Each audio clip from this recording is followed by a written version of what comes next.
there, Norm? It did actually. You've got plenty of them. When you hear that played at any sporting venue across Australia, across the world, it certainly gets the juices pumping and gets you up and running and ready for a great game of sport, no matter what it is. Who wins and why, Norm? You've been across all the facts and figures all season. Now's your time to shine. Well, I'm leaning towards Golden Square, and I've been on Golden Square's bandwagon for probably the majority of the second half of the season, but the biggest match-up today, I think, is going to be in the ruck. Hosking against Compton.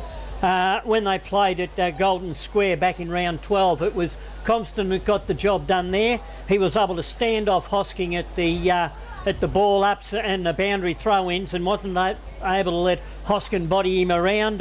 But Hoskin returned to his best last week, and he was a best on ground for Sandhurst. So that'll be interesting. Who stands up? Does Hoskin stand up? Does Compton?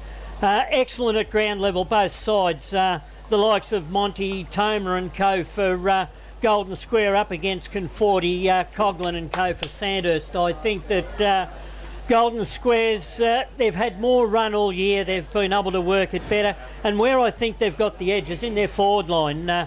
Joel Brett starts in a forward pocket, works up the ground, works his way back. 90% of the time he loses his opposition when he's working his way back, and he's found deep in space and able to hit the goals. For mine, that's where Golden Square can win it, with a good forward line. Sandhurst forward line, well, they've got a good forward line up there with Matty Thornton, but for mine they don't use him enough. The ball is not put to his advantage. It's put up in packs, expecting him to take marks, and he hasn't been able to clunk a lot this year. Maybe today will be his day. The only other thing that could hinder Golden Square is Bryce Curnow down back for Sandhurst.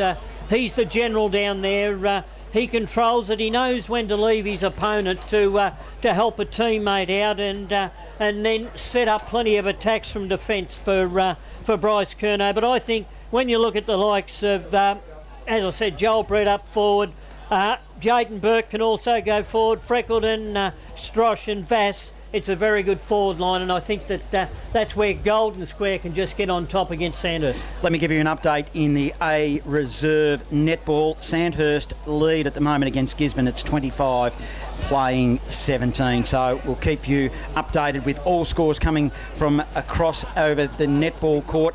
At exactly 3 p.m, it is the A-grade netball that will be undertaken by Sandhurst and Gisborne. Now, we've had a good look at both of these sides. What do you think, Brian? I'm going to stick with the Dragons. It's probably their turn. It's 2-1 Squares way at the moment. But look, I think last week we saw the connection inside forward 50 was a little bit better, and I take what Norm was saying. You know, their connection inside forward 50 is really hasn't been great over the last probably 5 or 6 weeks. But if they can set up properly, I think they can really make sure that they get something inside forward 50 and spread that, those 4 big talls a little bit more. That's going to put a lot of pressure on the Squares back. They can't afford to let Coe and Geary set up across half back and be running through there, because their rebound footy is going to be too quick for Sandhurst and down through the ground. So they have to make sure that they are going to, set up and control that rebound footy coming off there. In saying that, Square are very good. If they get control across half back and they can get it and transition it down the ground, their foot skills and their movement, they're going to be very hard to stop. I'm expecting a very close, tight game, but I'll stick with the Dragons just to get over the line here on the QEO. Two skippers have just come together in the middle of the ground, Lee Coughlin and Jack Geary, great servants of their respective clubs. Umpire Baxter threw the coin in the air, and interestingly, Jack Geary won the toss, and I think this is against the trend that we've seen at the QEO. He's gone to the Barnard Street end, and generally you see him going to the town end, Brian. You certainly do. Like, the town end is normally what you try and kick to well, it's normally the scoring end, but look, we've seen over the last couple of weeks, it has been, both ends have been able to, have to score. Look, I went out into the middle earlier. There is a bit of a breeze out there.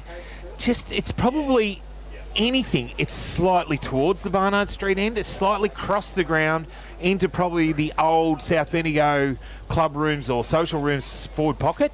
So I'm expecting that maybe Jack sees a slight advantage and a little advantage going to that end. We're still 5 minutes away, the scheduled beginning of this game in the seniors. Over at the netball in the A Reserve, Sandhurst leading 25-17 against Gisborne.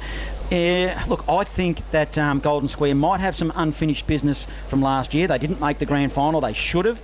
I think it's going to be very, very close, but it's going to be dependent, in my opinion, in the middle where it's going to be won. Firstly, there's two places, I think. Noah Walsh, extremely important off half-back. He provides that run, which Jake Thrum does do for Golden Square. So it'll be interesting to see who is most effective out of those two. And I think that Compton needs to not get in a wrestle with the big ruckman Hosking. Otherwise, he'll find that he'll get beaten and they'll get beaten in the middle. Johnny, thought I'd jump on and just preview the A-grade netball grand final before we go. So the lower ranked team has won all 3 grand finals so far today. That's interesting. That's an interesting little trend out of the day so far. A couple of really good stories too. So Gisborne came from 4 goals down late in the game to beat Sandhurst by 1 in the under 17 and unders. Bella Connor's the best on court there. Lydia Lowndes best on court as Kangaroo Flat beat Sandhurst in B grade. The A-Res on court at the moment in the B grade, it was Ellie Williams, as Wallace said earlier, 50th game getting best on court in that B grade grand final. So A grade, there's history on the line. Sandhurst going for 5 in a row. They're a stacked lineup. They've got talent everywhere. Best on court medalists, Betty Thompson medalists, absolute stars. Tiana Newman has returned to the Gisborne team this year. They're going for a first grand final win since 2013. They've only ever won one. It was 10 years ago today that they broke through for that grand final win.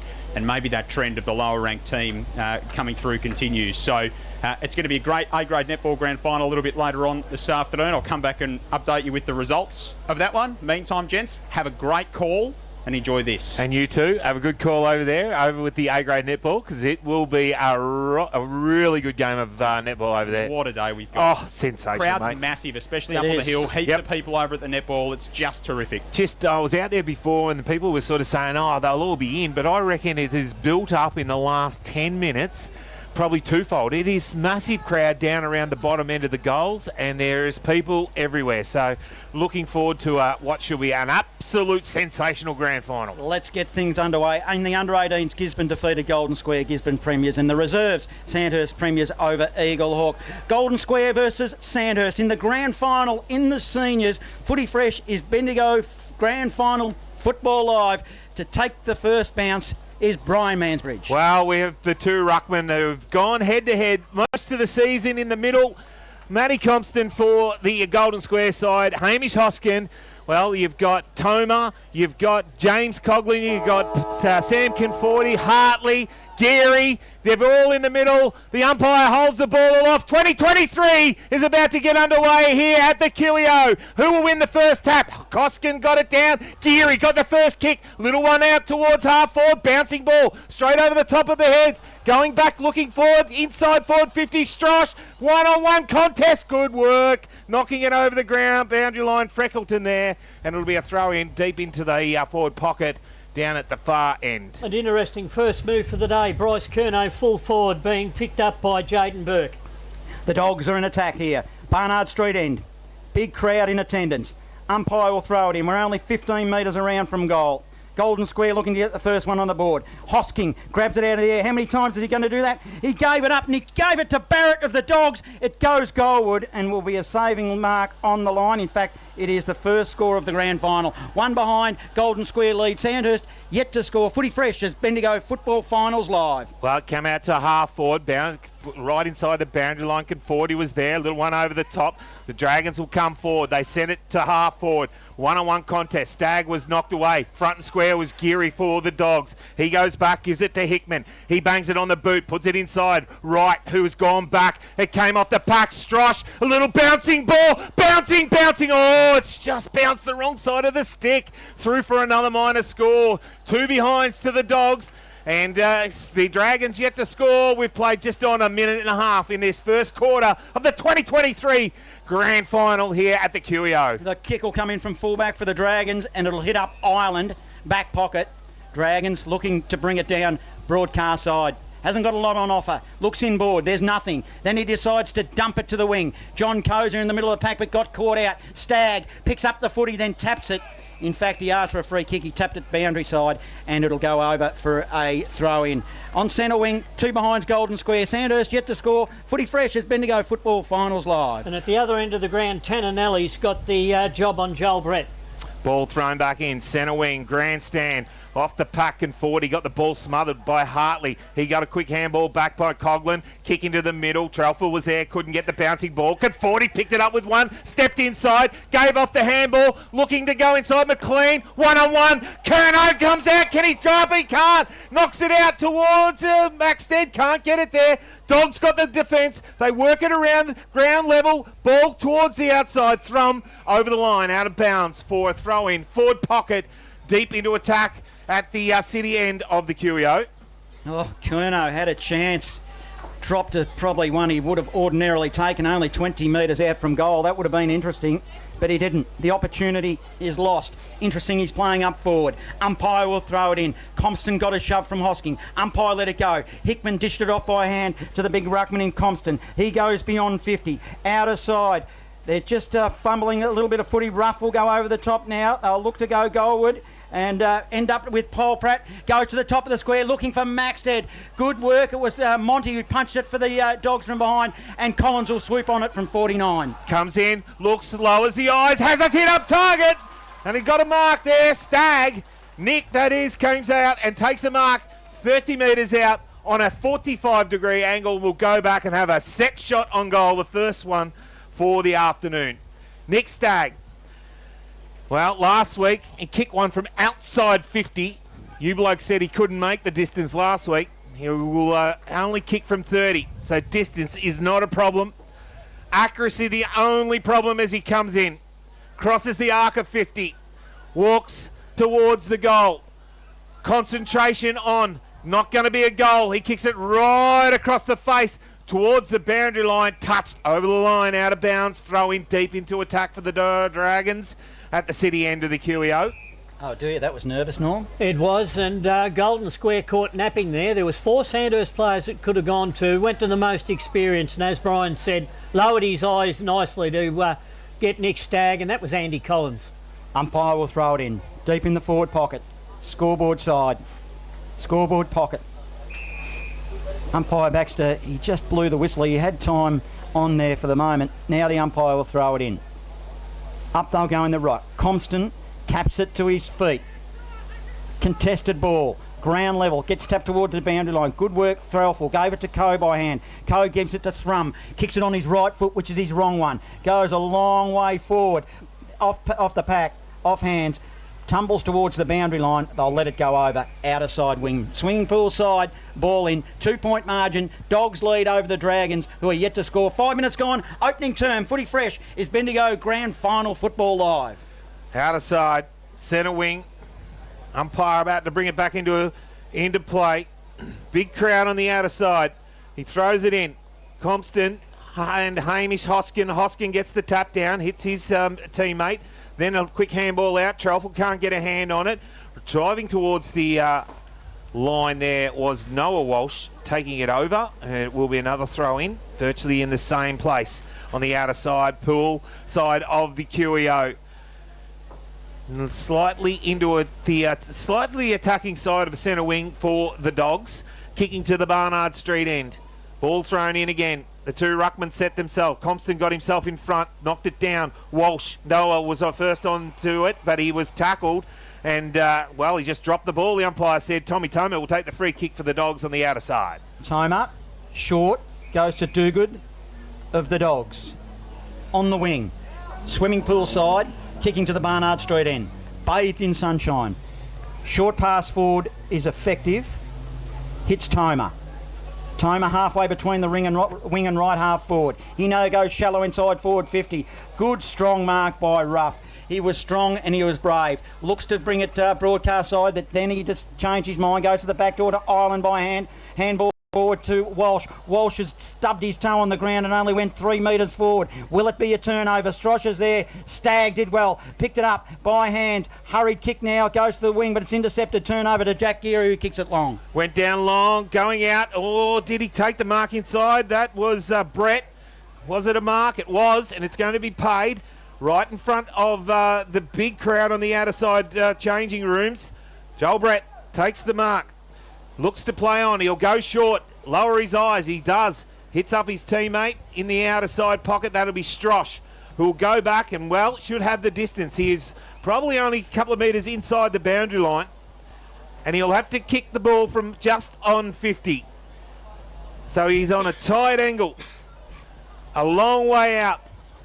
Deliberate set shot. Goes back. Comes in now. This will get the crowd up and roaring if he can kick it. He goes long towards the goal. It's on line. It's just gone straight through the middle. And Strosh gets the first one for the Dogs. They go to 1-2-8. They lead the Dragons yet to score on Footy Fresh. Bendigo Football Live. Yes, not the first time Strosh has had the ball today. He's worked hard up and down the ground. Got it on the half-back flank before. Made his way back up. And it was good work by Joel Brett to spot him up in that swimming free kick in the middle pocket. of the ground. It's going to be a straight away a free kick to the Dragons, who now play on. So off far half back, here was a little bit of a blue there, and they didn't make the most of it. Monty, short passes to the wings, finds Freckleton. Freckleton, kick forward to half forward, poor kick. Good fist there by Alex Wharton. Gets in front and then puts it over the boundary line, left half forward, Golden Square in attack. Yes, that was a poor start to start that first ball up of the game. It was Bryce Curnow that had the ball and usually would make a better fist of it. Ball out of the rack there. Hoskin got the quick kick away, picked up there. Nally, he couldn't get it out of the pack. Another scrubbing ball inside forward 50, one-on-one contest. Good work, though, by the man there in Barrett. He went inside, couldn't hit the target. Turnover. Now the Dragons, smothered off the boot. Now it's a turnover, picked up by Tomer around the corner. There's another one to the Dogs.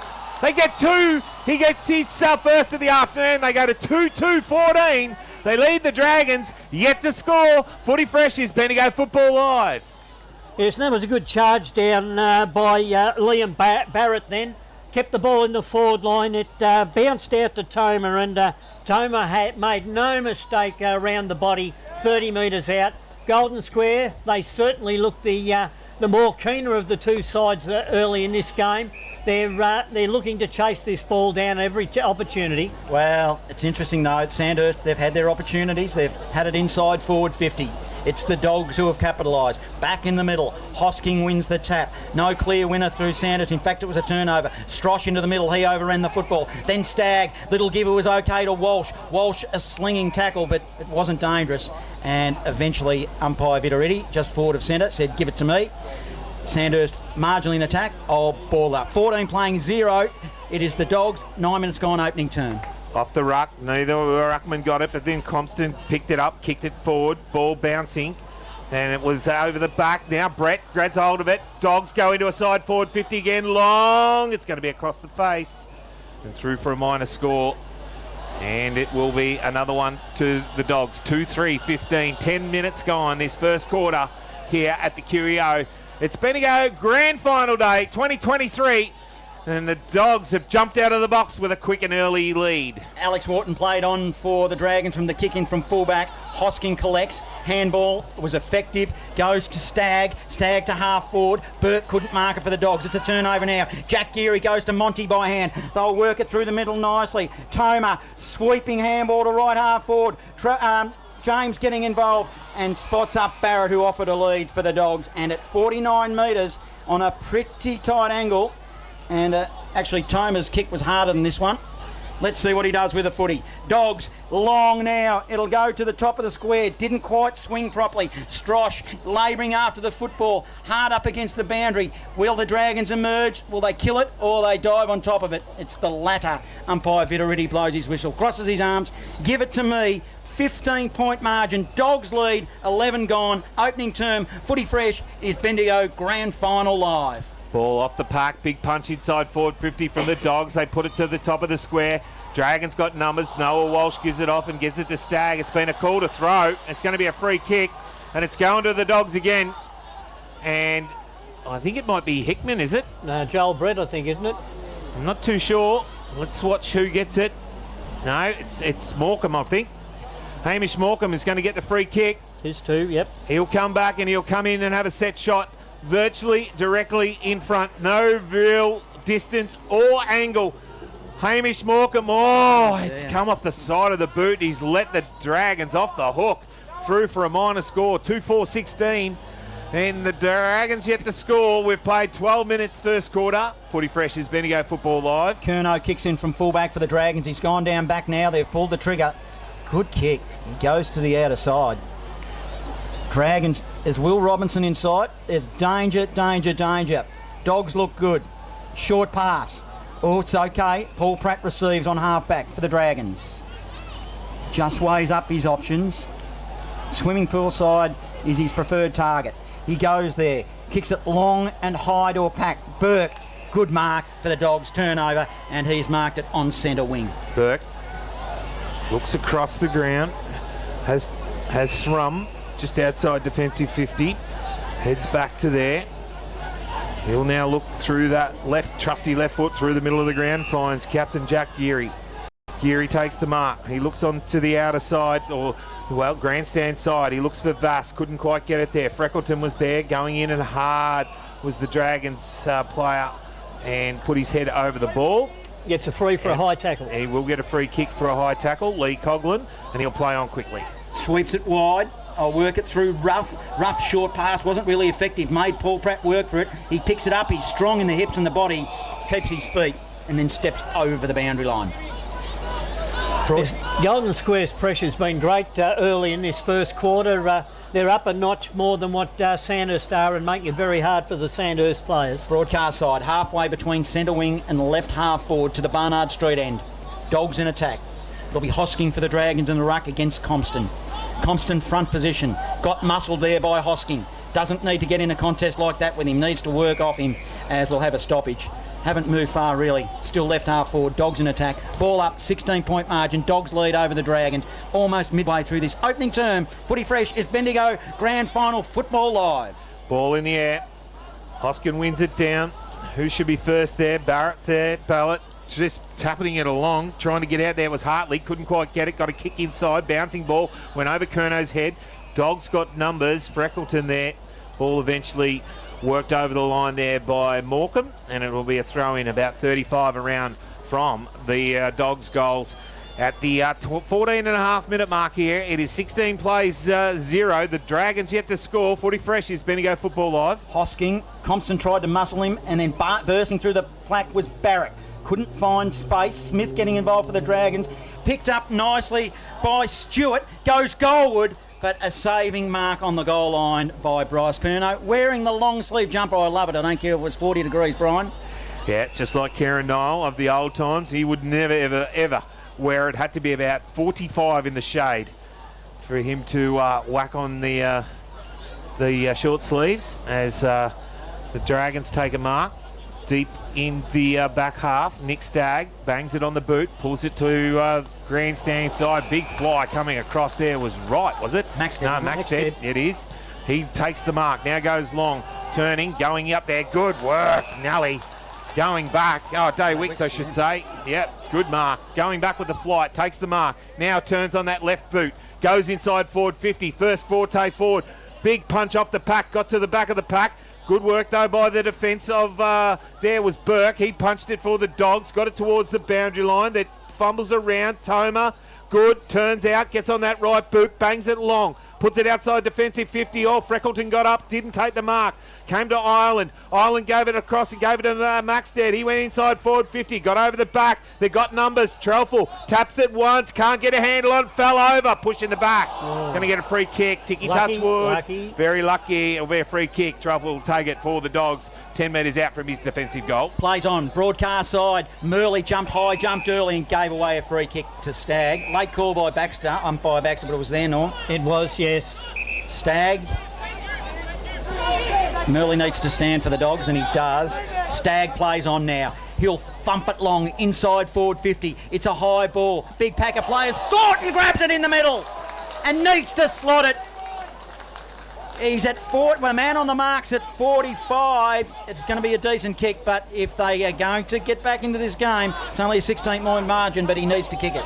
Yes, and that's what we like to see from Sandhurst. Get the ball in, give Thornton a run at it, and when he's got a run at it and a leap, there's no player in this Golden Square side that can outreach him. Matty Thornton crosses the 50, skips, hops, city end, kicks it long, it swings nicely. I thought it was going to move off its line, but it didn't, and he popped it through just for a steadier there for the Dragons. So they'll go to 1 goal straight 6. They lead by 10 points, Golden Square 2-4-16. We're approaching the 18-minute mark. Opening term, Footy Fresh is Bendigo Grand Final Football Live. And that was an excellent entry into the forward 50, and it was Day Wicks who got the ball, got the free kick from the marking penalty, swung around onto his left foot and spotted up Thornton perfectly. Ball back in the middle. Hosking wins it down. Hartley through the middle of the ground for the Dogs. Kicks it inside forward 50. Oh, Morecambe dropped probably what he should have taken. Now steps out. Gives the handball back. Had Trelful in the helpful mode. Gave it forward. Now kicked it deep inside forward 50, but punched over the line out of bounds for a throw-in. Deep into attack for the Dogs again here at the QEO. Big crowd in for the 2023 BFL Grand Final here. Bendigo Football and Netball League. The Dogs and the Dragons, and the Dogs lead. Umpire throws it in. We're at the top of the square, but it's going to be a turnover. Now it's the Dragons. Outside 50, another turnover. Thrums there, picks it up for the Dogs. Short pass! Spots up Zave Murley. Probably too far out to score. The man on the mark stands at 60. Zave Murley, short pass forward. Poor kick, in fact, causes a turnover. Stagg, handball forward. Conforti swooped on it, then put a beautiful left footer in the path of Thornton. Thornton took the outstretching mark. Fingertips. Now goes long. Puts it on one-on-one contest. Big punch from the defence. Good work, though, by Burke. He punched it. Trelful picked it up front and square and delivered the ball low and flat inside and hits up a target of Stewart. Stewart now for the Dogs. He looks back through the corridor. Hartley standing all by himself. Takes an easy mark. Now he looks to get on that left boot. He goes deep inside forward 50. One-on-one contest. Coming from behind was the big man of Strosh. But it wasn't able to take the mark and eventually fumbled it over the line out of bounds for a throw-in deep into the Dogs' attack again here at the QEO. Right in that South Bendigo social rooms pocket. Umpire throws it in. Up they'll go. Hosking using his body. He's doing well. Ground level. Compton picked it up though and he thumped it towards Morecambe. Morecambe comes off hands. Swooping on the football will be Brett of the Dogs. He shows a turn of speed. Short pass. Oh, that was a poor kick. He's spotted up a Dragons player who will now emerge at Smith. He'll handball it short to Ruff. Ruff will go over the top by foot and spots up Noah Walsh. Noah Walsh outside defensive 50. Out of side, Gow in trouble, had to play on. Went back to Curnow, back to Walsh. Walsh around the corner, just chips it up in the air. It got over the back. Murley was there for the Dogs though. And stops, props, turns. Poor little kick inside. Diving in unlow was right. He couldn't get his hands on it. And eventually the umpire said, no, give it to me and I'll ball it up. Centre wing on the outer side. It is 16 plays 6. 20 minutes gone. We just tick into red time here in the 2023 BFL Grand Final. Umpire Baxter throws it in there. It was Hosking who wins the tap for the Dragons. Dragons will emerge through James Coughlin. By hand, gave it to Conforti. Short pass to Walsh. The Dragons will go forward now. Max, it's not on. Can he pick it up? Connick now looks over his right shoulder, then left, then he goes around the body and didn't look then when he kicked it, and he spotted up opposition player John Coe. Short pass forward, hits up for the Dogs. Threlful. Hand pass forward, ends up with Toma. Toma chips it over the top. Geary. Jack Geary takes the mark just on, right in front of us here. Grandstand side of the QEO. He just holds it up, waits for his forwards to just present. He decides to wait, does, and kicks it in and finds a teammate easily. That was a very nice park, James. James on the left boot has a teammate on the outer side. Oh, Murley took it millimetres inside the boundary line. And he'll wait until his forwards present. Now he goes long, top of the square, big pack. Getting in front was Thornton. Front and square was Ireland, was it, who got tackled and brought to ground. Umpire said nothing in it. and eventually he'll say, I'll ball it up. It wasn't Ireland. It might have been Wharton, yeah. Yep, who was the last man up. Deep in the forward zone. Dogs attacking in the forward pocket. Ball goes to half-back. It was a hurry kick from the Dragons. McLean getting involved. Hands on the footy. He hits Andy Collins. The mark, well, it wasn't played. It was called a play on. The ball spilled to Thrum. Thrum of the Dogs picked it up and he spotted up Barrett, who gave him a lead and a good strong chest mark, 70 from goal. Yeah, Barrett's been lively early for Golden Square up forward. Short pass. The lead was on by Vaz, and he takes a mark for the Dogs, and he is well within scoring range. Now, that first goal, was it Vaz or was it Strosh? I'm not sure now. I'm second guessing myself. Wow. So They both got the blue boots on. Yeah, and I know Strosh was in the celebration, but you may well be right. well, I'm going with Vaz. I reckon it might have been too. And he might kick his second here. It's an angle of about 45 degrees. It's to the Barnard Street end. He runs at 50. That's where his planted foot was. Goalward and kicks a minor one. Big chance missed there. Distance wasn't a problem.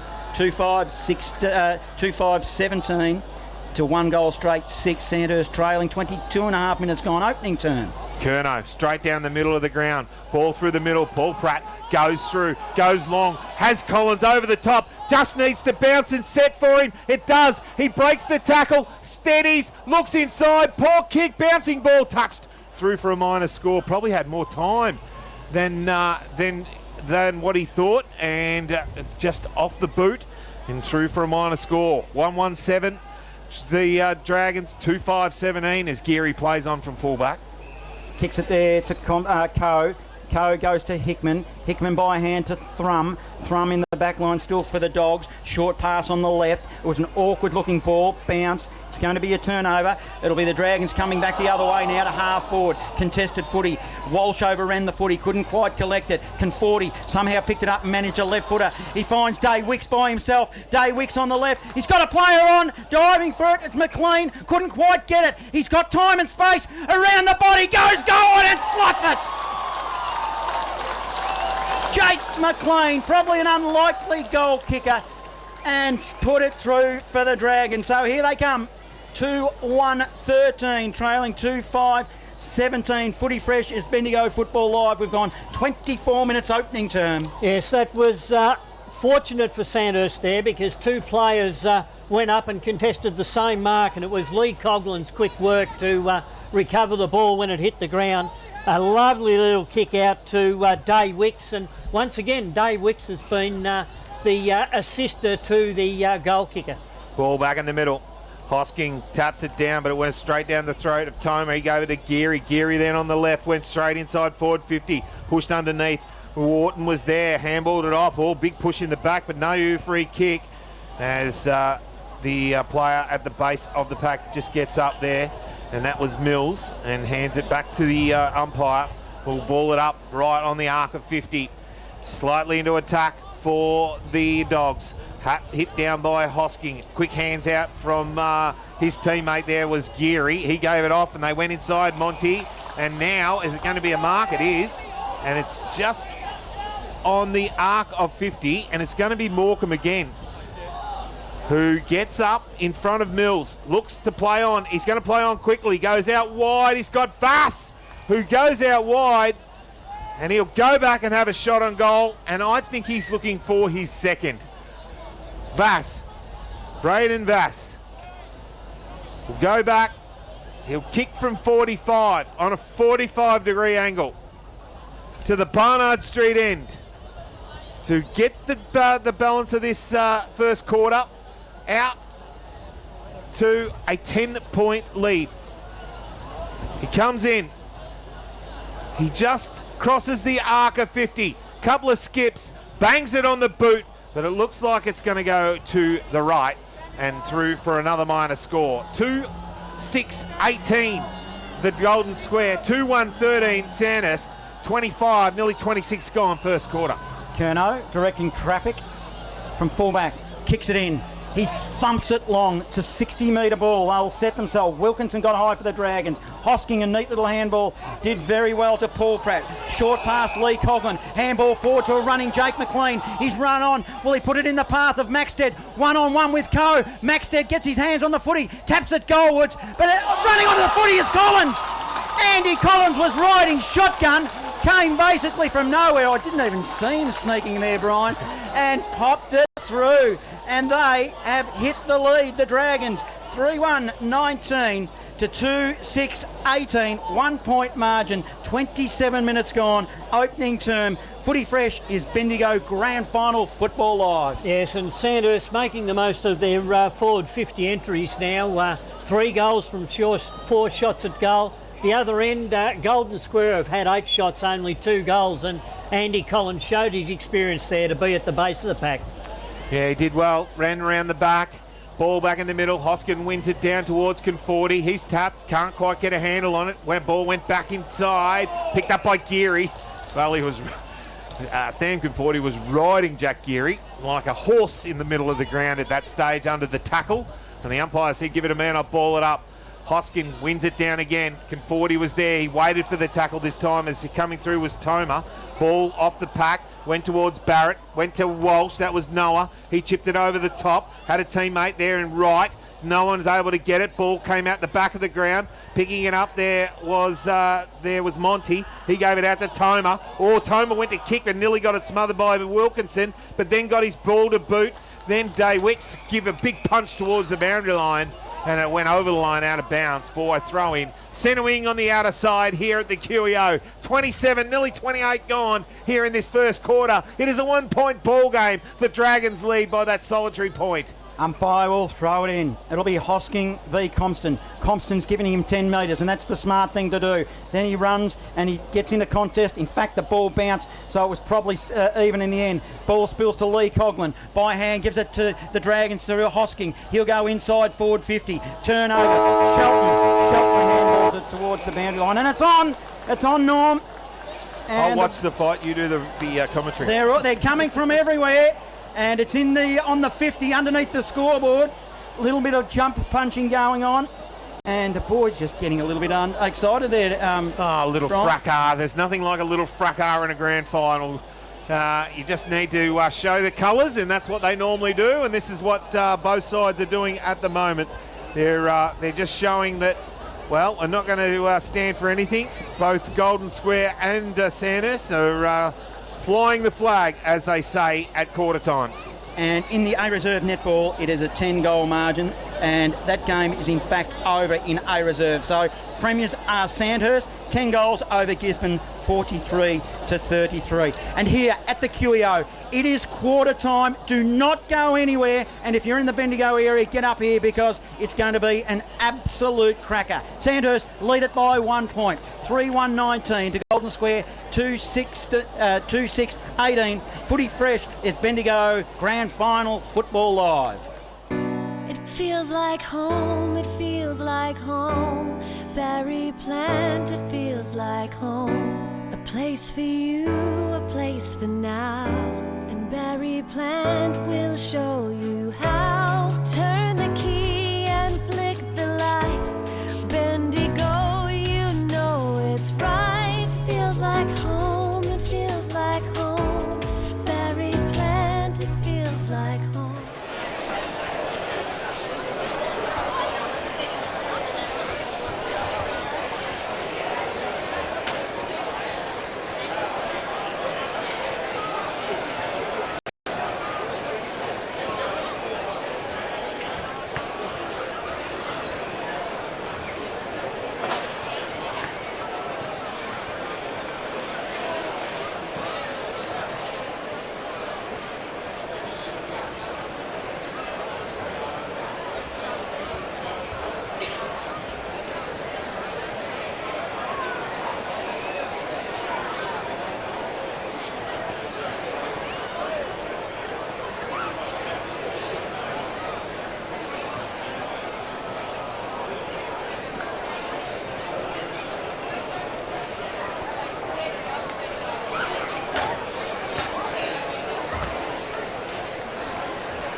feels like home, it feels like home.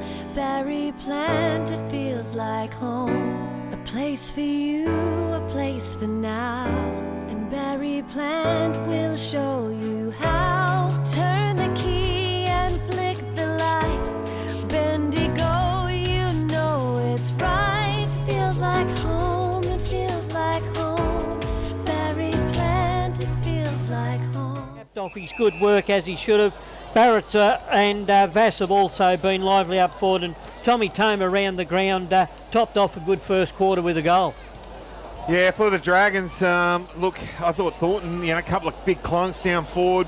Collins down forward was good. Walsh in the middle and down back was really good. Nick Stagg has been exceptional. I thought his work rate up and down the ground, and he's just hard at it. Jake McLean's been good just with his run, and he's been able to carry and get it inside forward 50. Hoskin in the ruck has been good, and Sam Conforti has been excellent as well. He's been able to work really, really hard around the ground, and just watch his running. His run and carry. Sometimes the amount of running he doesn't add up for the amount of ball that he gets, but he does work really, really hard. Goal kickers, all singles, all round. I think the first one it is Vass as well too. We'll go with Vass and Toma for the Dogs, and for the Dragons, Thornton, Andy Collins and Jake McLean. But inside forward 50s, it feels like to me that it's Golden Square probably been in there more than what Sandhurst have, Norm. Yes, they had 15 journeys inside their forward 50 for 8 shots at goal. And Sandhurst at the other end, they had 10 Serge Hayes into the forward 50 for 4 shots at goal. So both running at about 75-80%. There was 8 free kicks in the first quarter, 4 apiece. Centre breaks went Golden Square's way, 3-1. Two were neutral with second ball ups, and no 50-metre penalties to either side yet. Well, it's a 1 point margin. The Dragons lead 3-1-19 to the Dogs 2-6-18. Footy Fresh is Bendigo grand final football live for the second quarter here at the Queen Elizabeth Oval. Here's Brian Mansbridge. Well, ball. Just the umpire's just waiting for everyone to vacate the ground. There's a big crowd here at the QEO for 2023 Bendigo Football Netball Grand Final. As the umpire holds it aloft, the ruckman gets set for the second quarter. Up is Compston and Hosking. Hosking wins the tap down. Ball comes to ground level. Picked up there by Noah Walsh. Handballed it out. Hartley, though, coming through the middle. Gave it off to Toma for across half back. Kick was smothered. Quick hands from Noah Walsh. Out to Connick. Connick bouncing ball. Put it towards half forward. Knock on. Over the top. Picked up by Daywicks. He banged it on the boot. Put it in front. But it's coming back. It's going to be a cut off across half back. And Burke takes the mark and chips it out wide. He was safe. And he goes to Thrum across the face of his defensive goal. Thrum runs a long way, then launches it to the outside, outer wing, but it's going to be a turnover. 2 turnovers, in fact. Now it's at ground level. They're both fumbling both sides. It'll be the Dragons who emerge on the end of a series of handballs with Jake McLean inside forward 50. Another turnover. Hickman for the Dogs. Gives it to Hartley by hand. Kicks it to half forward. Bounces inside forward 50. In attack. Freckleton, handball over the top. Can the Dogs get one on the board here? Barrett, handballs to Monty. Monty's got Stross running sidewards at 49 metres. I would have played on. He had a mile in front of him, but he's not me. And takes a mark, and I would have played on Norm because it's too far out to score for me. That's what I was going to say. You wouldn't have been able to kick that far. But he probably should have, shouldn't he? Oh, look, it would have put him pressure up against the boundary line. I think from where he was, he's only on a 45-degree angle. He would have had to kick it from probably another 10 metres closer to the boundary line. The son of a gun for the Dogs. Strosh, poor kick, wide, minor score, opportunity missed, and he evens it up. It'll be 2-7-19 to 3-1. 3-1-19. So we are all tied up here. Footy Fresh is Bendigo Football Live. 2 minutes gone, second term. Kerno for the Dragons. He'll go out wide. Chips it out, finds a teammate on the outer side. Should have played on, by the way, Brian. Oh, well, maybe he should have. Chips it in. Ireland then finds Noah Walsh, who's been very good for the Dragons. Still inside defensive 50. He looks across for the switch. He finds Nelly, who finds and takes it easy mark. He chips it down the line. He's got Smith, bouncing ball, needs to be strong over it, had to tap it away, picked up by Geary, turnover, chipped it back inside, but coming out, it's going to be a free kick down the ground. Well, the Dragons took the mark. Hartley's going to get a free kick. Yes, Isaac Ruff just held on to Geary a little bit too long in that tackle and took him to ground well after the ball had gone. Hartley now for the Dogs. They got to kick a goal. They keep kicking behinds. It's going to keep the Dragons in it. He'll kick from outside 50. Distance maybe just a little bit too far. It's going straight to the line, but it's gone through. It has been shepherded through. Trelfall jumped in front of it, and then Hartley has kicked the goal from 52 metres out to give the Dogs the lead. They go to 3-7-25. They lead the Dragons 3-1-19. We've played just on 3 minutes in this second quarter. Bendigo footy fresh is footy live. Yes, that was poor play there by Isaac Ruff, because if he'd kept Geary on his feet, the free wouldn't have been downfield. But that was the best player for mine to have in hand, because his kicking into the forward line has been immaculate this year as Ryan Hartley. Back into the middle. It'll be Compston who wins the tap. Ball spills. Contested footy. Ground level. It'll be the Dogs who emerge. Handball over the top. Monty received. Then he goes shallow inside forward 50. Oh, good grab. Strong hands to Barrett, who marks it on 50. Right in front of us broadcast side. He's looking inboard. Doesn't trust the distance. Poor kick. It was Smith for the Dragons who got his hand in. Then Conforti, who's been relatively quiet, tried to slam it on the boot. Toma did well for the Dogs and smothered it. And 25 around from the Dogs goal. We'll have a ball in. It is 25 playing 19. Dogs lead. 4 minutes. Second term. Footy Fresh is grand final. Bendigo Football Live. Compston, Hosking, set up. Conforti. There's two. He's going to Geary, just trying to break the tag. Well, Hosking took it out of the ruck and then fumbled it. Picked up by Toma, who didn't fumble it. Hartley had a fresh error. He's going to be dropping the ball. And it's going to be a free to the Dragons in Connick, who'll take the free kick right on defensive 50, just grandstand side. He looks back deep inside his defensive zone, finds Ireland in front of the goal square. He'll kick it long and wide and find a teammate on the outer side, McLean, who's just won a grand final coaching the reserves. He gives it off to the run from behind, and they get it forward. Now they wait. Curnow, 1-2. Mills over the top. They've got the run. Wilkinson takes a bounce, runs his full distance. Couldn't quite get the kick. Picked up by Maxted. He went out wide to Paul Pratt. He kicked it inside forward 50. All high tackle, nothing in it. Geary was there. Will it be a free kick? Pinged, gone, and it will be a free kick to the Dogs deep in defence. Yeah, well, they were up against it there, the Dogs, weren't they? And they managed to prevail with Jonathan Coe. Good strong tackling in the back pocket for the Dogs. Barnard Street end. Not sure where to go. Oh, his kick smothered off the boot. He must have been called to play on. It's opened up the door for Stagg. Stagg, can he get a handball over the top? He can't. It's awkward for Mills. Mills gets tackled twice in under a minute and gets thumped into the ground, and we'll have another stoppage only metres out from goal. Just couldn't quite get there enough to get the handball out. He had plenty of teammates in helping positions, but just couldn't break it and get the tackle or get the ball out to them. Ball thrown in the air. Hoskin wins it down, taps it forward. There's a ball at ground level. Wilkinson dives in on top of it. Thrum was there and he's been pinged. Hell holding the ball. He dragged it in. The umpire said he's saying that it was a drag in. Strosh will take the free kick. He chips it out wide and he'll find Thrum on the outer side. Thrum bangs it on the left. He's got a lead from Hartley, but he's coughed it up and he's kicked it straight to McLean of the Dragons. So the Dragons with another chance to put it inside forward 50. Through McLean. Ignores a short pass there from Curnow. Then he goes long inside forward 50. Top of the square. On the end of it is Connick. Connick puts it on the outside of the boot. Kick a drop punt, son. That was ridiculous.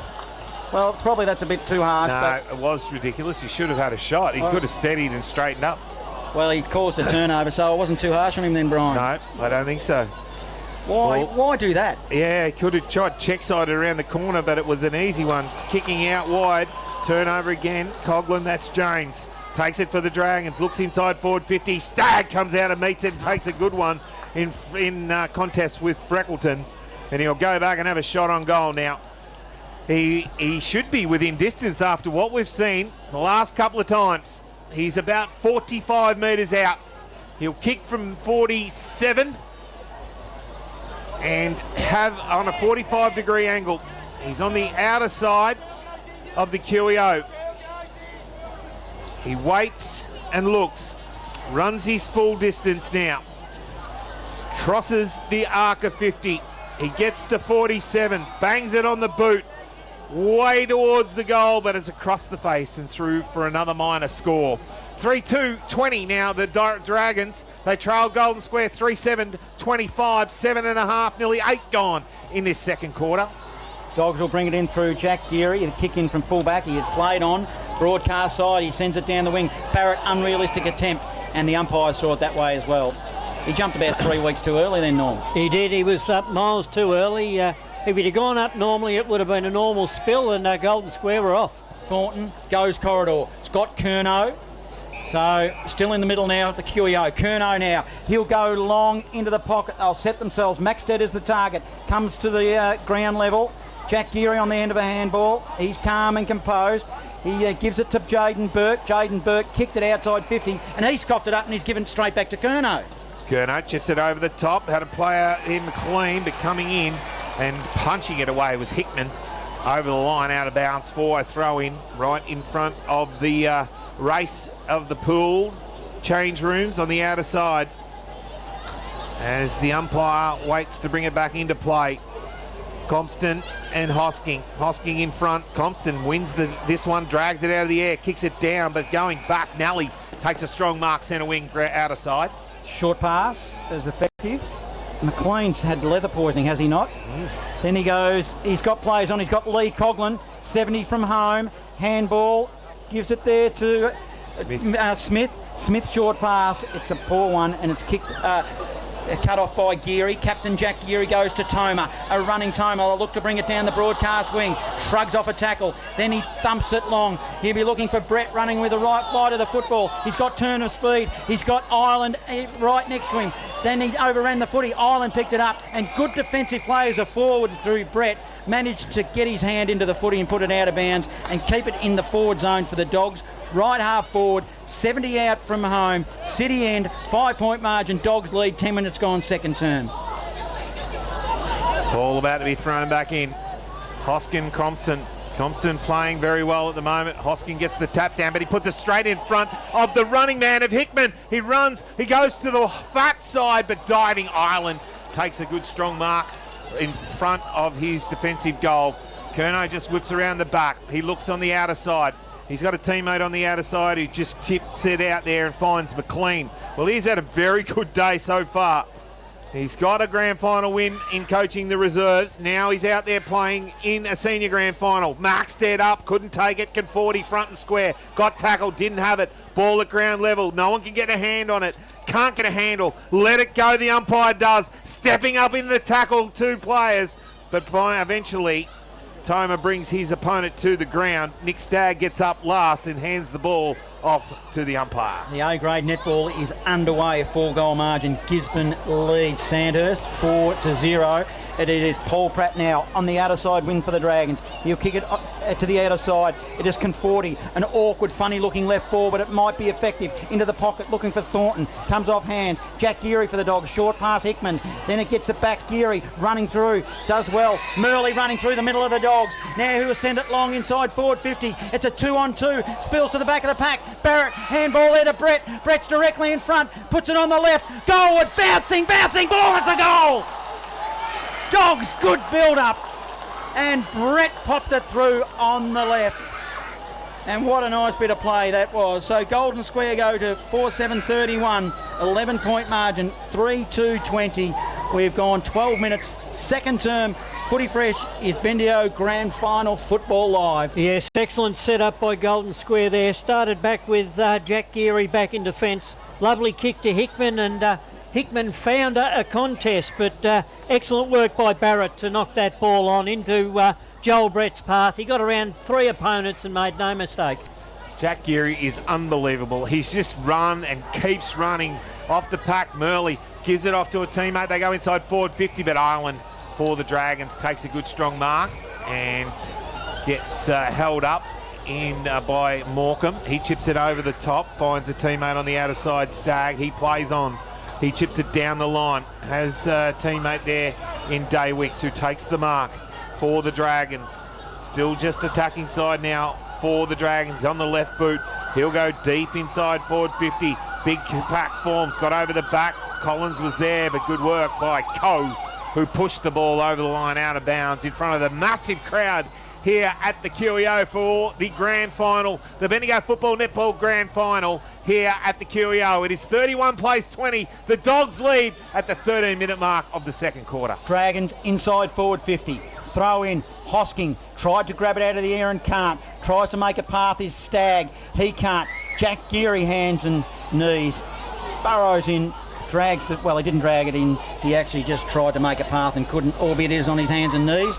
And 30 out from the goal that Sandhurst are attacking. It'll be a ball up. It's another stoppage. Hosking tapped it to his feet. Hurried kick out of the pack. The ball is just ping-ponging around and ends up to the outer side, and it'll be a ball in 30 around from goal. 11-point margin. Dogs lead against the Dragons almost midway through this second term. Footy Fresh as Bendigo Grand Final Football Live.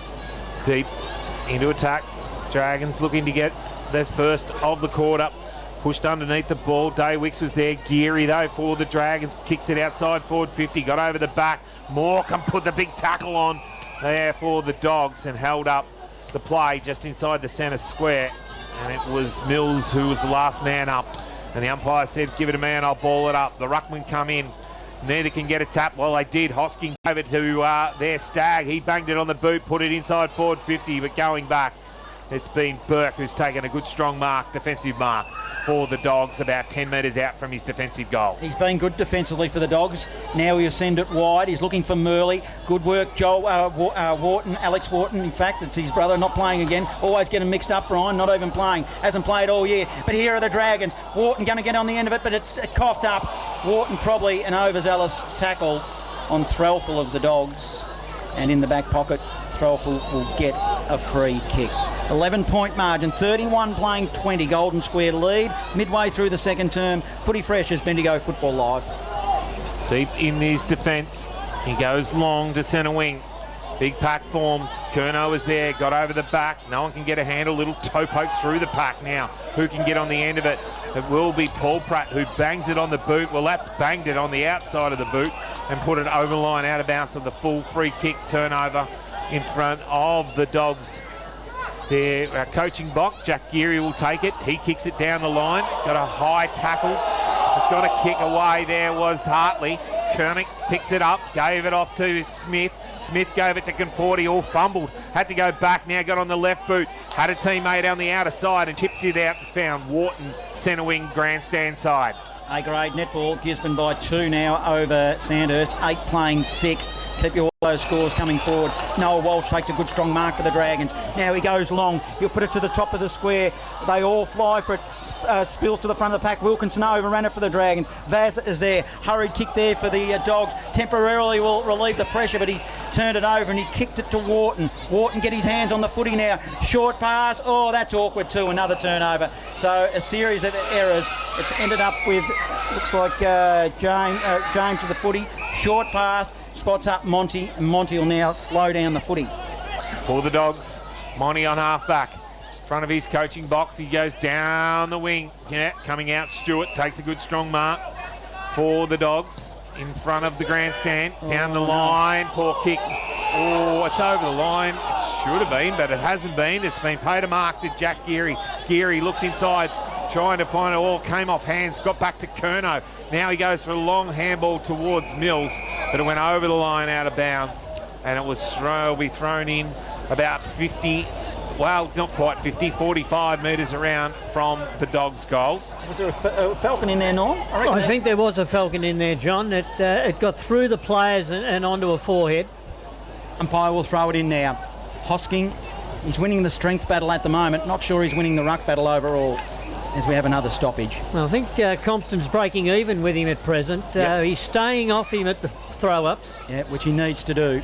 Hosking wins the tap again.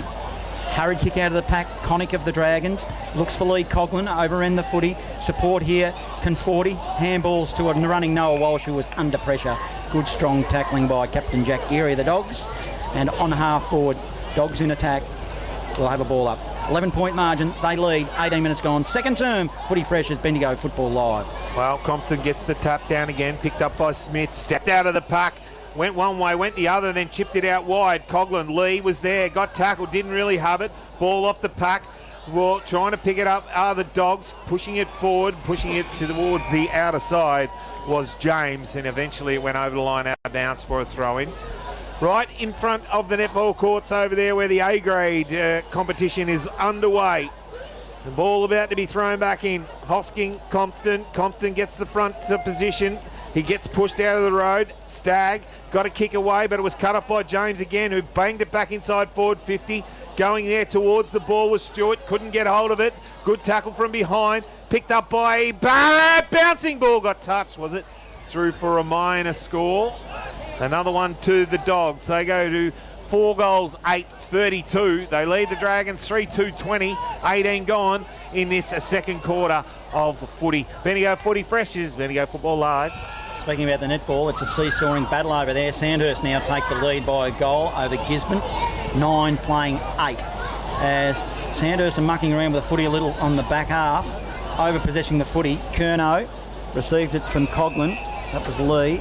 Eventually ended up to Alex Wharton, who's deep in his back pocket. Underneath the scoreboard now. Sends it outer side. Swimming pool side. They'll set themselves. It'll be the Dragons through numbers. Stagger, hurried, awkward-looking kick. Conforti tried to collect on the wing. He's tackled. Stewart did well for the Dogs. High tackle. I thought he did pretty well, but just must have been a little bit overzealous. So Conforti, outer side wing. Starting to get his hands on the footy. Short pass Stagg. Handball forward Walsh. Walsh on high forward now Dragons. Short pass forward again. Building to Jake McLean. Still too far out to score. Dragons inside forward 50 now. It was Jake McLean's long kick. Probably to the goal line. It's in a dangerous position. Will come off hands. Minor score killed. And it is now a 11-point margin, is it? 9-point margin. 32 playing 21. Back, I was right the first time. Nearly 20 minutes gone. Second term, Footy Fresh as Bendigo Football Live. Thrum from fullback for the Dogs. Goes to the outer side. He has a teammate there. It gets over the back. Well, once again, McLean tied it up, gave it to Curnow. Then he went back towards Noah Walsh under pressure. Picked up by Geary. He got the ball to a teammate. They banged it on the boot, get it out of the zone. Compton coming forward, tapped the ball forward, gave it to... that was Barrett. He couldn't get a handball out. Now the ball held up, and eventually it'll be a throw up just inside the boundary line on the outer side, half forward flank. Attacking side of centre wing, Dragons half forward. Outer side, ball thrown in the air. Ball tapped off the pack. Who can be first there? Curnow got there, but the boundary line was too close. Over the line, out of bounds for a throw in. Virtually just on, between wing and half forward for the Dragons. On the outer side of the QEO. We've played just into time on here, where it is a 9-point ball game to the Dogs. Compson wins the tap to Hartley, who tapped it forward but causes a turnover to Walsh. Good strong tackling again, Dogs. Hard at the contest and hard at the man Joel Brett up the field. We'll have another stoppage. Back to 1 goal margin with Gisborne taking the lead over Sandhurst. So that's going to be a seesawing battle in the netball all afternoon. Now it is Smith of the Dragons. Short pass, Connick. Punch forward, however, for Sandhurst. Trelfel might have got one too high. Now Thrum offered support. Put it on the left. Kicks it to Strosh on right half forward. Dogs, he's got time and space, but he handballed it straight to Connick of the Dragons. But play allowed to go on. Somehow Zave Murley ended up with it, the Dogs. Inside forward 50. And just spills. And now Mills needs to be careful. He kicks it beyond 50. In fact, he was unceremoniously dumped. Umpire Goodridge has called it back, has he? No, downfield. Players allowed to go on up to half forward. Wicks went to half forward. Thornton was there, couldn't take the mark. Ball at ground level. Dogs got the numbers. Geary again, just doing what he normally does. Handballs it down the line. Bouncing ball. Got over the top of Murley. Coghlan, was Lee, gave it off and gave it to Connick. He gave the handball deep into attack. Now need to get a hands on it. Diving in was Coghlan, that was James. He pulled the ball out of the back, stood up in the tackle, got tackled and held on to. And eventually the umpire said, give it to me and I'll ball it up just between wing and centre, half forward for the Dragons. It was Compson who won the tap again into the path of Hickman. Hickman gathers. He'll look to go on his left. Has a bounce. Runs through the middle. And he, in fact, stumbled. And then an awkward-looking bounce. Then goes on his right. Poor kick. Turnover. Stagg probably should have collected that. He didn't. And he dived in after the football. It's on half forward. Hurried kick off the boot by the Dogs. Spills wide. Curnow did well for the Dragons. Got a defensive punch towards the boundary line. Will it be kept in? Whistle on play. It won't be. An outer-side wing. Boy, oh boy, didn't Curnow do a good job for the Dragons then, Norm? Yeah, look, it's been excellent work by both sides this quarter. The pressure's been right on because, as we've seen, when they allow the ball out, both sides can transition quick. Ball thrown back in. This time Hoskin wins it down, and on the end of it, Smith goes forward. He chips it and keeps it low. Held on to there was Wilkinson, but he got it over the top to Coughlin. Lee, that was back to Conforti. Now from 55, bangs it on the boot, but it's gone across the face, and probably the best result as it bounced just millimetres inside the line for a throw-in deep into attack for the Dragons. It's 32 plays 21, a 9-point ball game. 23 minutes gone, second quarter. The Dogs lead here at the moment. Umpire throws it in. Hosking tries to grab it out of the air again. They converge on him because they know what his game is. There were 5 dogs on him, a pack of dogs, and 20 metres out directly in front of goal. It'll be a ball up. Up they go. Compston, big tap, no clear winner. Conforti might have got tripped and did. Is that going to be a free kick? Has to be, isn't it? And we're just waiting for umpire bit already. Yep. And Conforti, he had a battle on his hand and eventually has been rewarded, and he should kick this. He has to kick this. 20 metres out, 45-degree angle, but the goals are open. It's not one of those tough angles at all, really. To the Barnard Street end, can be tricky at times. He's all class, Conforti. Plus he's a left footer, Norm, they always kick him. Let's see what he does with the footy. He kicks a goal. Conforti, and they needed it. There's Sandhurst. Tightens up the margin nicely.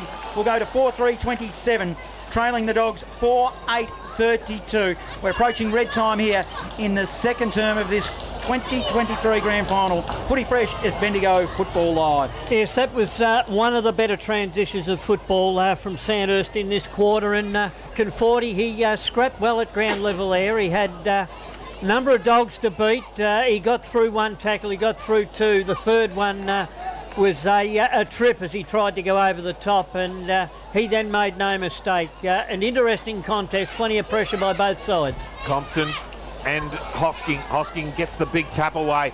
Who can come off the back? Paul Pratt did, but Hickman cut it off. Little handball out, went to Lee Coughlin. He banged it on the boot, put it inside forward 50, but was cut off there by Shelton. He banged it on the boot out wide, just had to get it out of his area. Well, Morecambe went out hard. Hamish Morecambe picked it up, kicked it around the corner. Bouncing balls going back. Has it gone over the line? I think it might have been. And it's going to be a throw in on the outer side.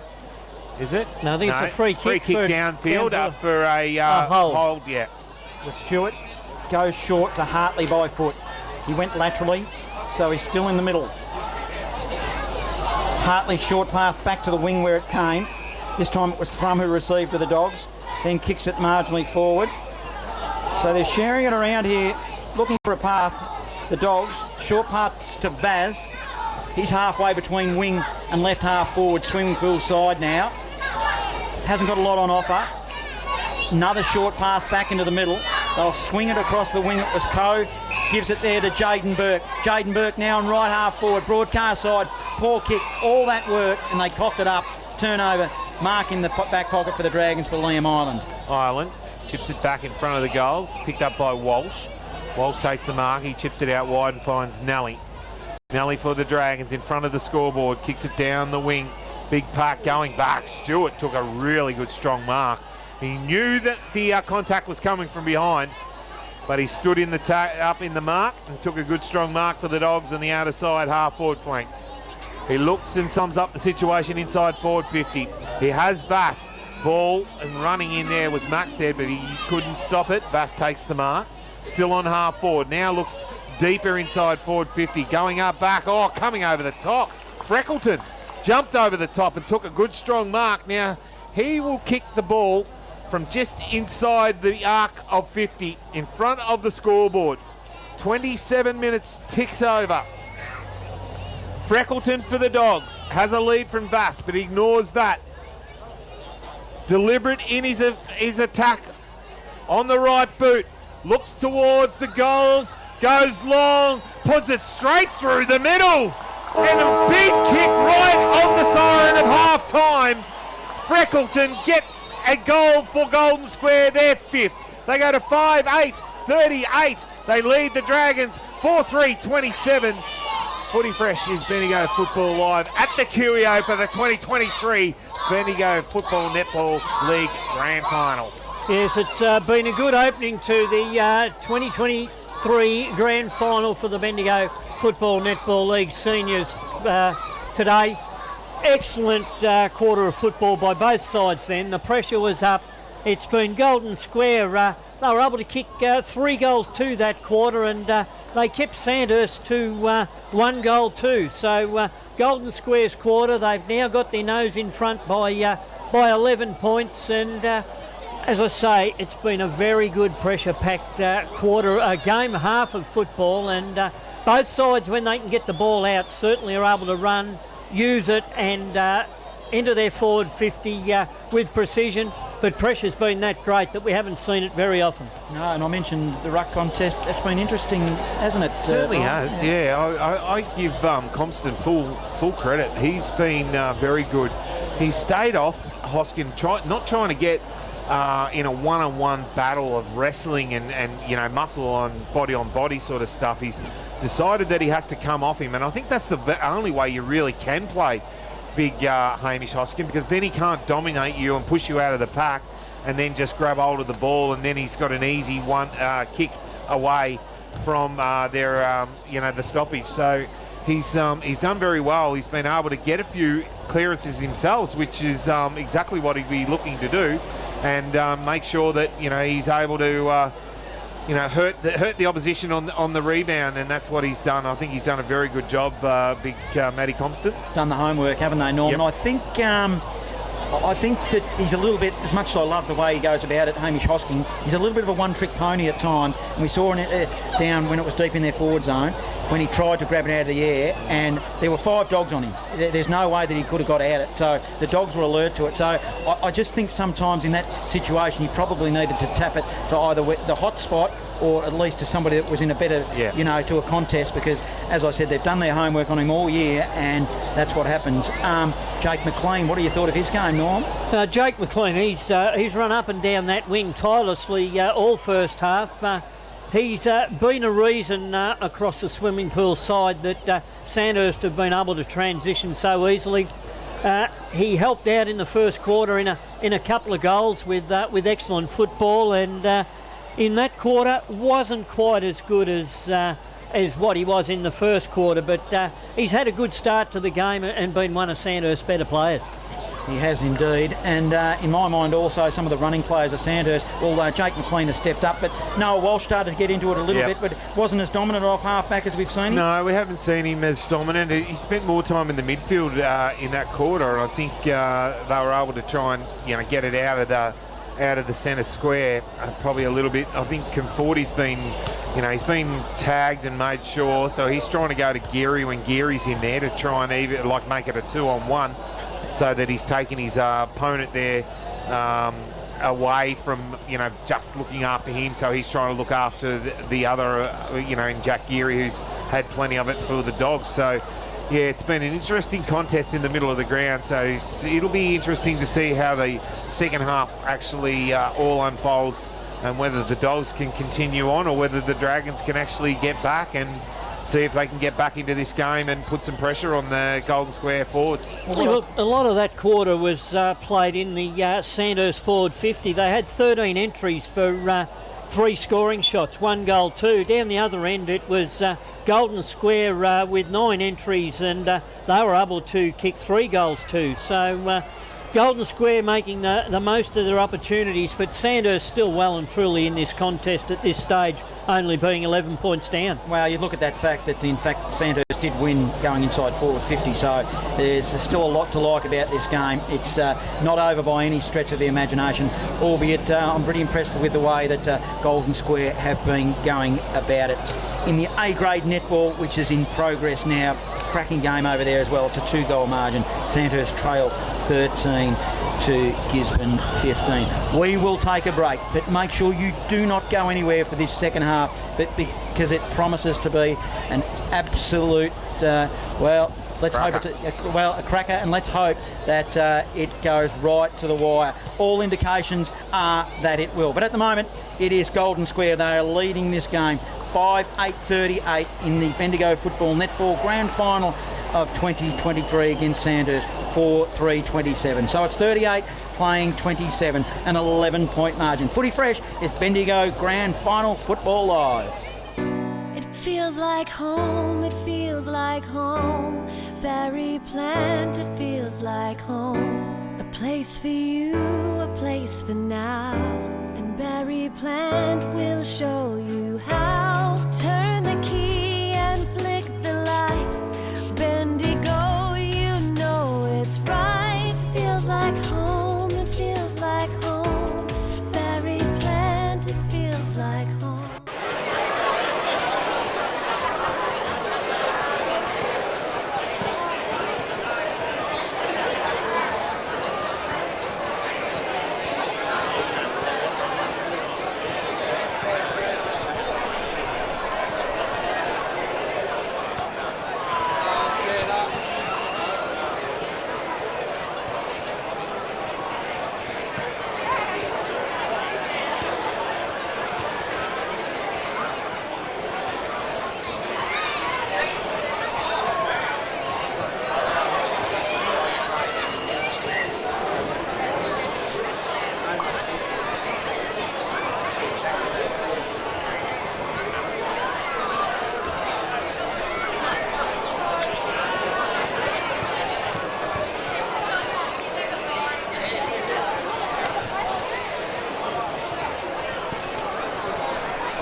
Oh, you mean the thing or the camera? That's right. I talked to him. If it goes out, I did. I have already checked it.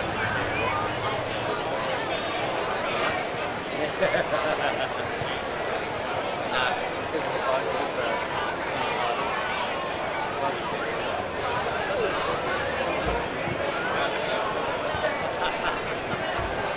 stand on your box.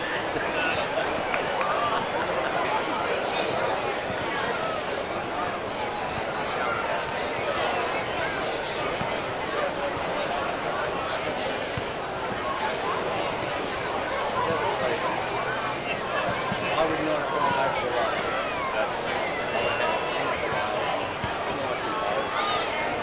It's only going to be back so much.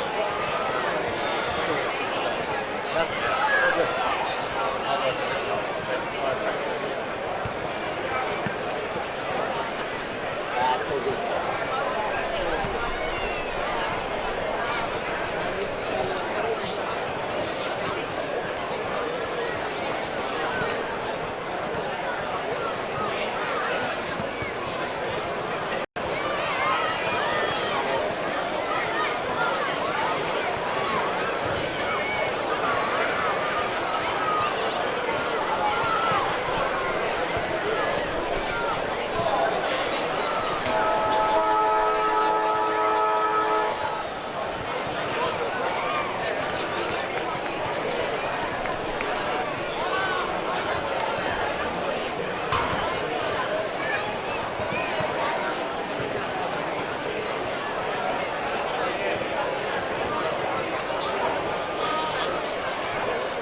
It feels like home, it feels like home.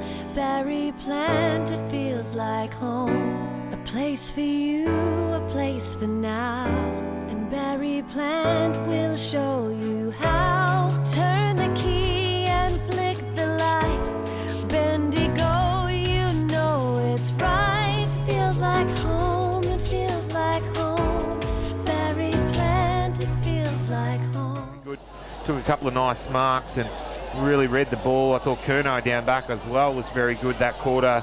Probably starting him forward was probably a bit of a shock, but that quarter he was able to go back, do what he normally does down back and make sure that he was able to clean up around it. I thought Smith came in and do a little bit in that quarter, did very well. McLean again, he had plenty of it out on the outer side. His ability to run up and down the ground was very good. And held off, and then Noah Walsh came into the game as well, along with Day Wicks. Had a couple of touches there in vital positions when he really needed to step up, but they haven't linked inside forward 50 yet very much at all. You know, Thornton's been up against it. The defence of the Dogs has been really, really good, and they've been able to stop their tall forwards and not really give them any opportunities inside forward 50 to have easy shots at goal. So they're going to have to lift in the middle of the ground and get it forward and try and get some of those big forwards with some big grabs and big hands to put some pressure on the opposition. Comes down to 1 hour of football remaining for season 2023, and it started basically for these clubs, 10 or 11 months ago, and comes down to fitness, desire, want and talent. Let's see who's got it in this final half of football for season 2023. In the grand final, lead 38-27. Here's Brian Mansbridge. Ruckman set themselves again for the start of the third quarter, the premiership quarter. Crompton hits it down. He gets on the end of it again, knocks it away, picking it up and holding it up. It stacks on the mill as neither player can get it out of the pack there. Monty up against Wharton. Ball up in the air again. No one gets it. Geary comes through. He's tackled by Walsh. Then taken to the ground. The umpire said, give it to me and I'll start it again. We've had 3 ball ups. The third one. They throw it in the air. Can someone get it out of the pack this time? It is done by Hosking, but a run on by Hartley, who kicked it forward. Bouncing ball. Knocking it towards the boundary line was Strosh. Diving in there was McLean. McLean got held up and the umpire said, no, give it to me and I'll ball it up again here right in front of the grandstand. No score in this third quarter. We've been playing just on 1 minute. Umpire Goodridge comes into the side as a late replacement this afternoon. Believe it or not, Johnny Norton was injured, so he's got his chance at another grand final. Toma wins it for the Dogs. Didn't really look, kicked it. It'll be a turnover to Conforti of the Dragons. Hurried kick, showed composure. Kicks it to half forward. Day Wicks overran the football. Dogood didn't. To the Dogs. To Hickman by hand. Hickman runs through the middle of the QEO. He puts it into space. Running onto it will be Barrett. And there's a heap of players around at Dragons. What size? It was Wharton. Gives it there to Ireland. They're working it nicely. Wilkinson getting involved. Also is Curnow. Good work, Coughlin again, over the top now. He kicks it to the outer side wing. Connick getting involved. Also, Maxted's out there. Connick dives in after the football for the Dragons, causes a stoppage. Swimming pool side, outer side, it'll be a ball up. 38 playing 27. A minute and a half going in this third term is the Dogs by 11 at the moment. Umpire Goodridge throws it in the air again. Knocked down this time by Hosking. Went back to Conforti. He gave it back to Connick, who banged it on the boot, put it towards centre wing. Still no one can get a hands on it. Picked up by Paul Pratt. Now the Dragons go inside forward 50. Bouncing ball. Running out to it was Maxted. Gave it off to McLean. Around the corner. Didn't get enough on it. And through for a minor score. The first of the third quarter. 4-4-28. The Dragons. They trail the Dogs 5-8-38 here at the 3-minute mark of this third quarter. Thrum played on from fullback, kicked it short to Coe. Thrum ran on and he's still running forward, trying to get the ball from Jack Geary, who received from Coe. Geary, short pass, hits up Strosh let it bounce. He's good enough. Hickman received the handball. Poor kick. Conforti puts his hand in there and grabs it. He runs through the middle of the QO. Conforti, what a bullet it was, but it was a turnover. He kicked it straight to Thrum. Thrum plays on now quickly. He goes over the top by foot. It's neat. It goes to Captain Jack Geary, who receives a mark, and he'll slow the footy down as Golden Square lead by 10 points, 3 minutes gone, third term. Geary chips it out wide. Had a teammate out the outer side in Big Co. Co takes the mark, kicks it down the line. Good coming out and taking a good strong there. Mark was Brett. Brett now for the Dogs goes inside forward 50. Big pack forms. It's going to be a free kick, and it's going to go to Hamish Morecambe as the free kick was given away by Liam Island. And he'll go back and have a shot on goal. He's got Hickman short. He ignores him and says, no, I'll take the responsibility and I'll go back and I'll slot this one through for the Dogs for a 16-point break. He comes in, he kicks it towards goal. It's going to the line. It's got over the line through for a minor score. Their first score of the this third quarter, 5-9-39. Now it is the Dogs, and it's 4-4-28, the Dragons. Both teams having chances in this opening stages of the third term. As from the kick in from fullback, it ended up ultimately with Jake McLean. He now goes corridor looking for Stagg, but Vaz of the Dogs floats in front of the pack and takes a mark. He goes corridor as well, straightens them right up into the centre of the QEO to Dogood of the Dogs. He turns and goes to right half forward. Threlfall receives. Threlfall short pass forward for the Dogs and spots up Joel Brett. And he absolutely gets clobbered. He marked it anyway, but he got one at the back of the scone. And it causes a little bit of a fracas. And it doesn't matter because the Dogs are going to have a free kick.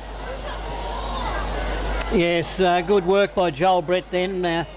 He drifted in front of that pack. He took a good grab. The pack coming behind him descended on him, and he went to ground, was slow to his feet. And while all that happened, there was a little bit of push and shove, but he's now got a chance 45 metres out to add another goal to Golden Square. If it wasn't the Barnard straight end, I'd almost slot this in. I reckon I'd ride it in. Joel Brett, what a player he is, what a kick he is. He's kicked it long. Distance is not going to be a problem.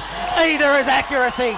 And he punches the air and he points to the crowd and he enjoys the moment and never looked like missing. What a beautiful execution of a drop punt that is. And we know he's been around for quite a while now. And he extends the lead.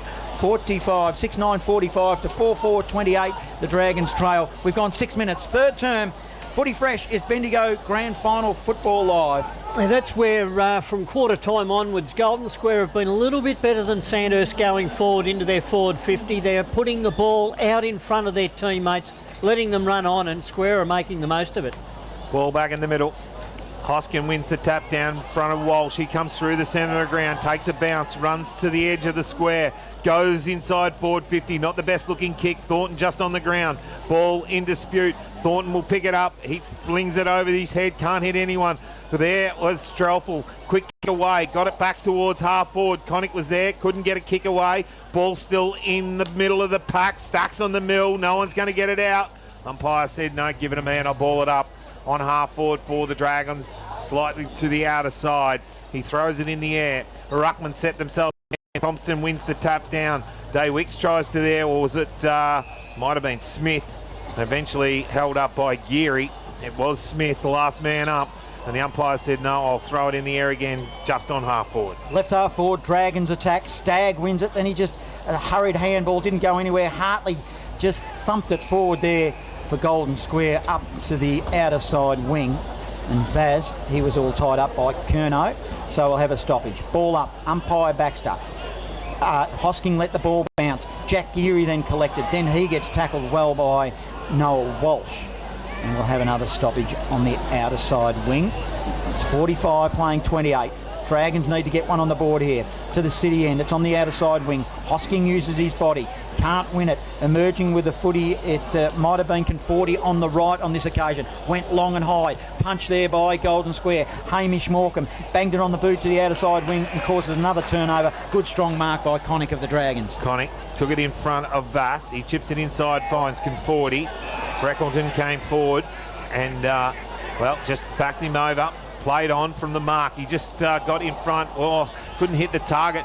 Now the Dogs through Morecambe. Goes long and wide. Brett's the target. Bouncing ball. Just has to sit for him. Can't quite get there. Does well though, the back half. Good work by Ireland. He punches the ball forward. It's 1 or 3 at the moment.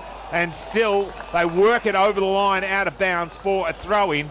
And it will be thrown in deep into attack or half forward for the Dogs on the grandstand side of the QEO. We've played just on 8 minutes here. It's 45 plays 28 here at the third quarter of the Bendigo Football League Grand Final here at the QEO. Umpire throws it in. Hosking wins the tap. Ground level. Hurried handball by Stagg. Wasn't really effective. Spills to the broadcast side wing. Yeah, the Dogs will collect. Burke on the end of one. He kicked it straight into the opposition, Jake McLean, and he thumped it, I reckon, when he knew it was going to hit him. And it just spilled over the boundary line and we'll have a ball in. Added a bit of sauce. True centre wing. Big crowd on the hill, in the pockets, and also in the grandstand. They're relatively quiet at the moment. Hosking tapped it there to Wilkinson. He put it in the path of Conforti. Cleverly smashes it inside forward 50. Day Wicks by hand. Goes to Lee Coughlin. Shoveled it in the direction of... it's off the side of the boot. It was Maxted, and he tried... He probably had more time than he thought. It was on the outside, tried an awkward-looking banana, put it out of bounds on the full, hard up against the point post. No score, and it'll be the Dogs through Shelton. Yes, it just showed that Maxted hasn't got a left boot, went in front of goal. Shelton goes outside forward 50. Good mark. Oh, good mark. No, not paid. Walsh was up and about. Came out the back to Kerno. He went over the top looking for Connick, but handballed it, and it bounced over the line, out of bounds for a throw-in right on in front of the scoreboard. 9.5 gone third quarter. 45 plays 28. A 17-point lead to the Dogs.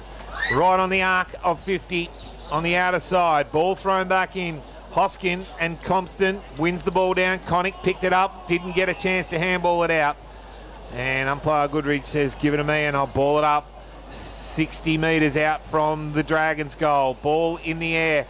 Coughlin got the tap from Hosking, gave it back to Hosking. He then couldn't get it out of the pack. Ball got bubbled around. Eventually was tackled by Shelton, brought to ground, and the umpire said, no, it was James. Umpire said, give it to me and I'll ball it up again. A-grade netball, 1 goal margin. Sandhurst trail 26 to Gisborne 27. Ball here in the football's on half back now. It's for the Dogs. A long kick to half forward. Brett is the target, but Ruff did well and floated in front of him. Delivery, they put it right on the top of Brett's head. Ruff goes wide, hits up Connick of the Dragons, outer side wing, swimming pool, as he goes long now to half forward down the line, and it might be a free kick or whistle. It might go to Maxted. Yep. A hold by Coe in the marking contest. Now, we need a goal out of this forward entry for Sandhurst. Day Wicks is up forward. Be careful of him. He was dangerous last week. He goes to Thornton, who's at the top of the square. Grab. Good grab, Jaden Burke. He was 3 deep and just flew and took a nice clunker for the Dogs. He comes across, finds Geary on the outer side. Had Coe in support. Now just held off. Don't argue to Wilkinson, then banged it on the boot, got it over the top of Morecambe, who couldn't get back and get a hand on it, and it eventually bounced over the line out of bounds for a throw-in right in front of us here at the QEO grandstand side, slightly between half forward and centre wing for the Dragons. Ball about to be thrown back in. Hosking and Compston set themselves up. Hosking got the tap away, banged it down, but Monty's going to be the first man on there. There's a whistle on play. No, play on. It's going to be a whistle on play. It's going to be a free kick. It's going to go back to Noah Walsh, who I didn't see what that was for, Normie. No, it must have been the hold on the Shepherd. He was just pulled back as he tried to attack the player with the ball. Goes inside, finds a leading target in Will Collins, who comes out and takes it on the chest, and he'll go back from about 5 metres inside the boundary line. He'll go back and have a shot on goal. Now, we are directly behind this, so we'll know when it leaves his boot. He's a goal kicker, the ex-Richmond and Carlton player. He'll come in. He'll kick from the right on 50, I would say, slightly inside the arc. He gets onto it. It's going to go across the face. It's going to make the distance. Good Not grab. quite good, strong grab in the pack. Sandhurst. And it's Thornton who stood up in the middle of the big pack, and he'll go back from point blank range and have a shot on goal and look for their 5th. He'll go in. He bangs it through. The Dragons get 1. They get their 5th. They go to 5-4-34. They trail the Dogs 6-9-45. We've played just on about 10 minutes in this third quarter. Footy Fresh is Bendigo Football Live. And that's what Sandhurst will be looking for Matt Thornton to do, looking for him to fly in front of the pack, take the big grabs and not give the Golden Square defenders any chance to come over the top.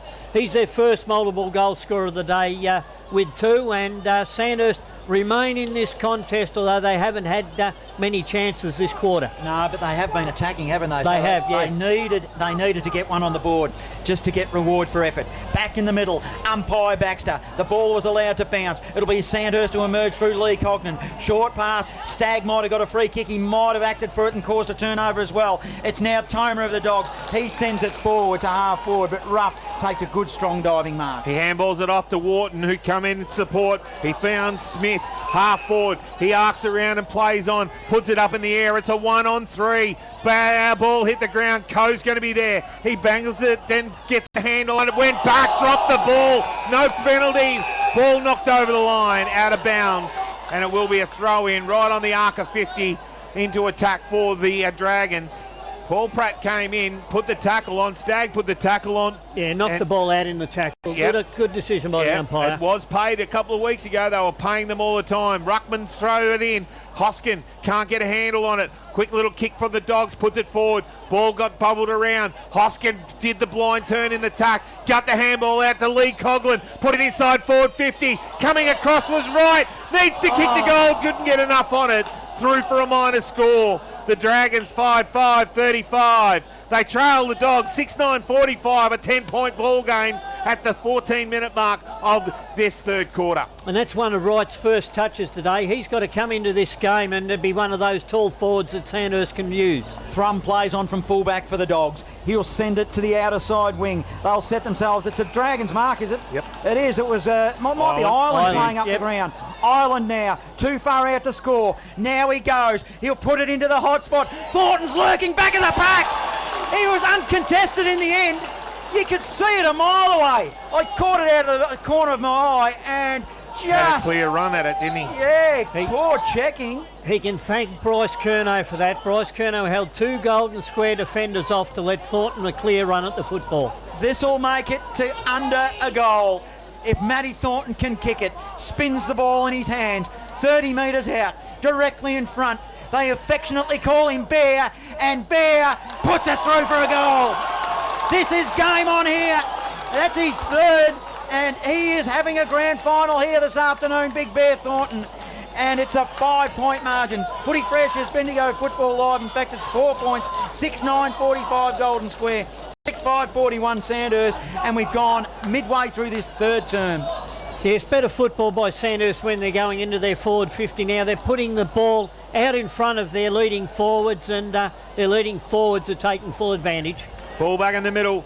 Ball thrown up. Hoskin takes it out of the ruck, gets the handball away, only as far as Geary though. Jack Geary got pulled up in the tackle from Lee Coughlin and Smith. And eventually the umpire said, no, give it back to me, I'll throw it up again. Hoskin this time just gets rid of it. He gives it off to the back half of McLean. He bangs it on the boot, puts it inside forward 50. Coe doesn't fumble, gets hold of it, bangs it back towards the centre of the ground. A good strong mark is taken by the man there wearing number 12 in Monty for the Dogs. Monty, he goes long to half forward. Jack Geary's his target. It's 1-on-1. Coughlin did well. Freckleton with the footy. The ball is dislodged. We're 60 metres out from the Dogs' goal stoppage. Ball up as we're all tied up. Wow, it's on for young and old now. Sandhurst are pressing. They seem to have a lot of the forward play, but it's on their half-back zone. Hosking wins it. It'll be the Dogs who emerge. Monty, handball to a running Hickman. Handball forward. Threlfall receives on half forward. That's a poor handball. He's coughed it up straight to Curnow, and he's coughed it up back to Freckleton. Now it's the Dogs. Freckleton on 50. Short pass, and he kicks it straight to Hartley. A series of errors has ended up with Hartley. Plays on quickly. Jack Geary's in the pocket, unchecked. Takes a mark. And the distance won't be a problem, but maybe the angle will. Yes, the accuracy, Jack Geary probably 30-degree angle there, whereas Ryan Hartley, I think he had the leg from where he was just inside the 50. Yeah, they need this one just to settle them down. I think the Dogs just been put under a bit of pressure, Normie. They have been. It's been good by Sandhurst in the last 5 minutes. The crowd will tell us what this ball does. Well, they won't, because it's just poor. It's not even going to be close. It's still in play. Punch to 30 metres out now. Dragons need to respond. Hurry kick it is. It goes back to whence it came up to the wing, but it's all with the Dogs. They'll go forward again. Handball forward to Monty. Monty, short pass into the pocket, but that's a poor kick. He's given it to Coughlin. James Coughlin fell over and he's tackled. He might be pinged. They're screaming for it. Umpire circles and says, ball it up. I'm going to ball it up. Wow. Pressure in the forward zone. There's a series of errors going on there. 4-point margin. Dogs lead. 19 minutes gone, third term. Hoskin gets rid of Cromston again. Connick was there, couldn't get it. Murley gave it out to Hartley. Around the corner, it might have been Burke. Trelful stands underneath it, couldn't quite take the mark. Wilkinson did well, gave it off. Conforti can't get a handle on it, couldn't quite get it. Eventually Kerno picked it up, banged it on the boot and put it towards the line. It bounced over and it'll be a throw in and half forward as Liam Ireland stands on the boundary line waving to his defence to get over so he can get back on the ground. Deep on half forward, just outside the defensive arc of 50 for the Dragons. Into attack for the Dogs. Wilkinson grabbed it, had the check side, put it up to centre wing. Daywicks got up and took a big mark on centre wing. Came down a little awkwardly, and he's taken a good strong mark for the Dragons, and he'll play on. He'll go, wait, chip it over the top. Stagg was there, he'll take the mark. Still on half forward. Numbers with the Dragons. They've got plenty of them. Deep into a pocket. He's got Noah Walsh. He's taken a strong mark. About 35 metres out on a 45-degree angle. But we are right behind it again. He'll go back to put the Dragons in front at the 19.5-minute mark of this third quarter. The Dragons are on fire at the moment. They're having all the inside 50s. Noah Walsh comes in 35 metres out. Very slight angle. It's just drifting across the face and punched through for a minor score for the Dragons. 6-6-42. The Dragons, they trail the Dogs. 6-9-45. We tick into red time here in this third quarter of the BFL Grand Final day. Thrum kicks it in from fullback to Geary. He should have kicked that Walsh. It would have been pressure on the Dogs. Just that scoreboard pressure is what you need in a grand final, because the Dogs still hold the lead by 3 points. Underneath the scoreboard, Jonathan Coe, he bangs it long to the outer side. Pack forms, they set themselves. Jack Geary hit the pack hard. So did the Dragons. Both sides are going really hard at the bottom of the pack. Might be Mills who hit that pack hard through Jack Geary. Up they going again. Ruck work. Hoskin grabbed it out of the air. Then he lost it. Jack Geary will get a free kick. He dived in after the footy, got one high, and on right half back, it's with the Dogs. 3-point margin they lead. Geary, slow to get up. Just stretching as he waits. Umpire just calling now to move it on. He will. He'll chip it over the top. Conforti gets back. Big pack forms. Front and square. Conforti handballed it out towards the boundary line. Picked up by Strosh. Gave it back to Toma. But coming in and smothering was James Coughlin. And it went over the line out of bounds for a throw in centre wing on the outer side, where the big crowd is here for grand final day at the QEO, the home of the country footy. Ground in absolutely sensational conditions. Umpire sets himself up. Hoskin and Compston. Hoskin holds him off. Little tap to the ground. No one on the end of it. Stacks on the mill. They dive in, holding it up. Umpire Goodridge says, give it to me and I'll ball it up on centre wing on the outer side. 3-point margin. Approaching three-quarter time. Just over 30 minutes of this game and this season remaining, and it's going to be close. The Dragons will take it inside forward 50 again, but it was a poor kick, and it kicked it straight to Dogood of the Dogs. He'll go to half-back. It was a dangerous kick, but it was on. He finds Threlfall. He's got a running Thrum up to the wing now. He'll be able to collect the footy. It just bounces in front of him, sits nicely. Now Thrum, he'll bang it long. He'll go inside forward 50. Dogs in attack, offhand, and it's a good mark. I think a juggling one. Might be It Mills has taken a good mark, and the Dragons, and he'll try to probably kick it up to the wing. In fact, it might be Wilkinson who's done well. Short pass and finds Conforti on half-back. He does. Sam Conforti now on the 50-metre logo of his defence. He goes down the line, got over the back. Who can run onto it? McLean and Co. Can someone tap it out of there? Ball tap back from Coe towards Murley. He stepped inside. He gave it a Trelful. He's under pressure. Geary. Good handball over the top to Toma. Slipped as he went towards the boundary line, and eventually it was pushed over the line, out of bounds for a throw-in. Centre wing here at the QEO Grand Final day, and it is a 3-point lead to the Dogs at the 23-minute mark of this third quarter, premiership quarter of football. Contest on the wing now. It'll be the Dogs who emerge. It was too severe for Jack Geary. Dives in underneath it. Good umpire Goodridge for the last minute or so. He probably could have given away a free kick, which he didn't when Tommy Toma ducked into it. Experience tells in the grand final, not only with the players but with the umpires. And we'll have another stoppage as Stag's all tied up. Let's see if we can get it out of here. Broadcast side wing in front of the grandstand. Hosking taps it towards the boundary line. Walsh is his target. Gets tackled high by Captain Jack Geary of the Dogs. And this is a forward entry coming up now for the Dragons. Yes, and Sandhurst's pressure in this quarter's gone up a notch, and they're making it very hard for Golden Square to get their hands on the football.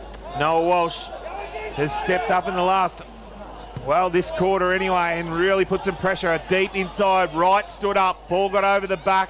Got the numbers though, the Dogs. They bang it on their boot. Nelly stood there, punched it over the line, out of bounds in front of Monty, stood in front of him. And eventually they'll be thrown in right here on half forward, directly in front of it. Hoskin will set himself up with Matty Compston. The Ruckman set themselves into attack. The Dogs need to get one down the other end. Big punch off the pack, bouncing ball. McLean, Hartley had to get the handball out. Paul Pratt put his head over the ball, got tackled by Dogood. He got a little kick around the corner. Spumbling ball got out of there. No one can pick it up. Eventually they do. Dogood bangs it on the boot, and Hartley, Ryan for the Dogs, takes a chest mark right in front of us here on half-back. So his broadcast side, umpire Goodridge says play on. He kicks it long looking for Murley. Wharton did well of the Dragons to defensively punch it. Still on the wing, Curnow hit hard by Strosh of the Dogs. And umpire Baxter blows his whistle and said, I will board up. Marginally forward of centre wing now for the Dragons. Strosh did well getting down low, not to give a free kick away for a high tackle. Umpire throws it up. Hosking wins the tap. Hit it straight to the Dogs of Hartley. He coughed it up. Wilkinson hit it hard for the Dragons. Toma tried to make a pass. He was tough. Good strong bumping and tackling in there by Hartley as well of the Dogs. And gee, I enjoyed that bit of play.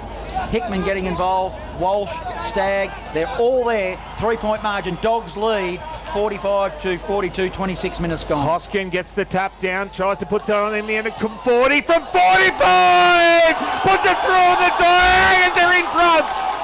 Well, off the pack!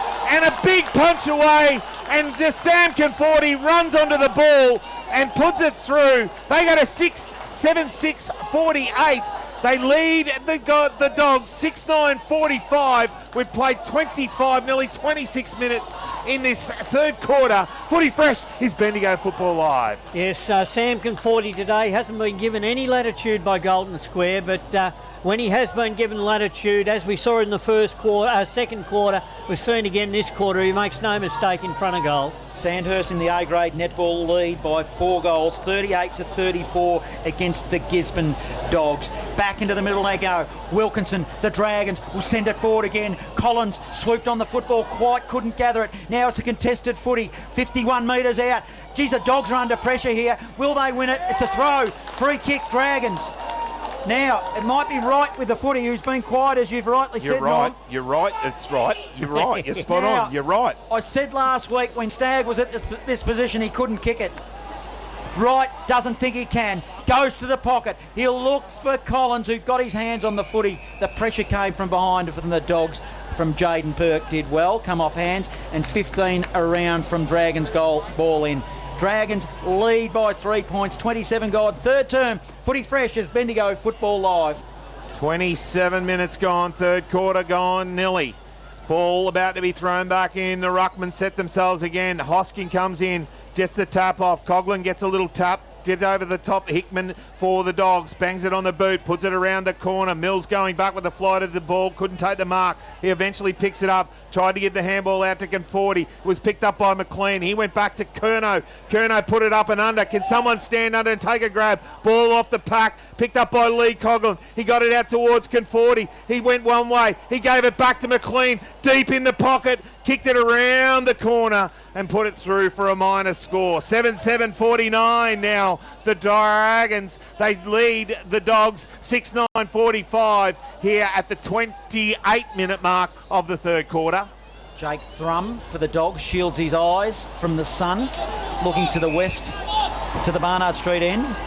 Invited to play on by umpire Goodridge. And does. He kicks it to a contest. Hartley's at the front of it. 51 metres out. Conforti dishes off a handball now. It was to Lee Coughlin. Awkward looking ball. Right's in the area. But it'll be the Dogs. James getting involved. Handball to Thrum. Kicks it to a dangerous area. They're in trouble. Paul Pratt. They're still there. Do good for the Dogs. It spills to 51 metres. Now away Hickman for the Dogs and he'll relieve the pressure. Takes two bounces. Runs to the outer side wing. He has a teammate down, but it's a one-on-one contest. Ireland was there. He got the little handball over to Wilkinson, but pinching it was Hickman for the Dogs. He kicks it inside forward 50, but poor kick. He kicked it straight to Mills. He has a teammate in Walsh who has to take the mark. He did.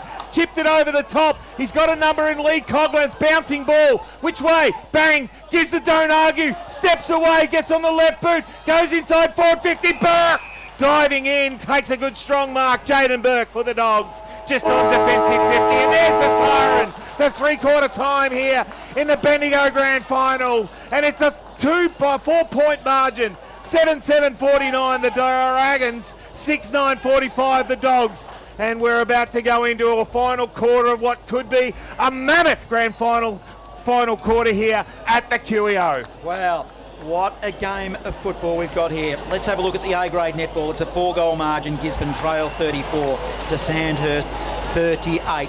Do not go anywhere. This is going to be a grandstand grand final of 2023, a 4-point margin. We'll be back very, very shortly. It's Sandhurst at the moment. The Dragons by 4 points. They lead 7-7-49 to Golden Square 6-9-45. Footy Fresh is Bendigo Grand Final Football Live.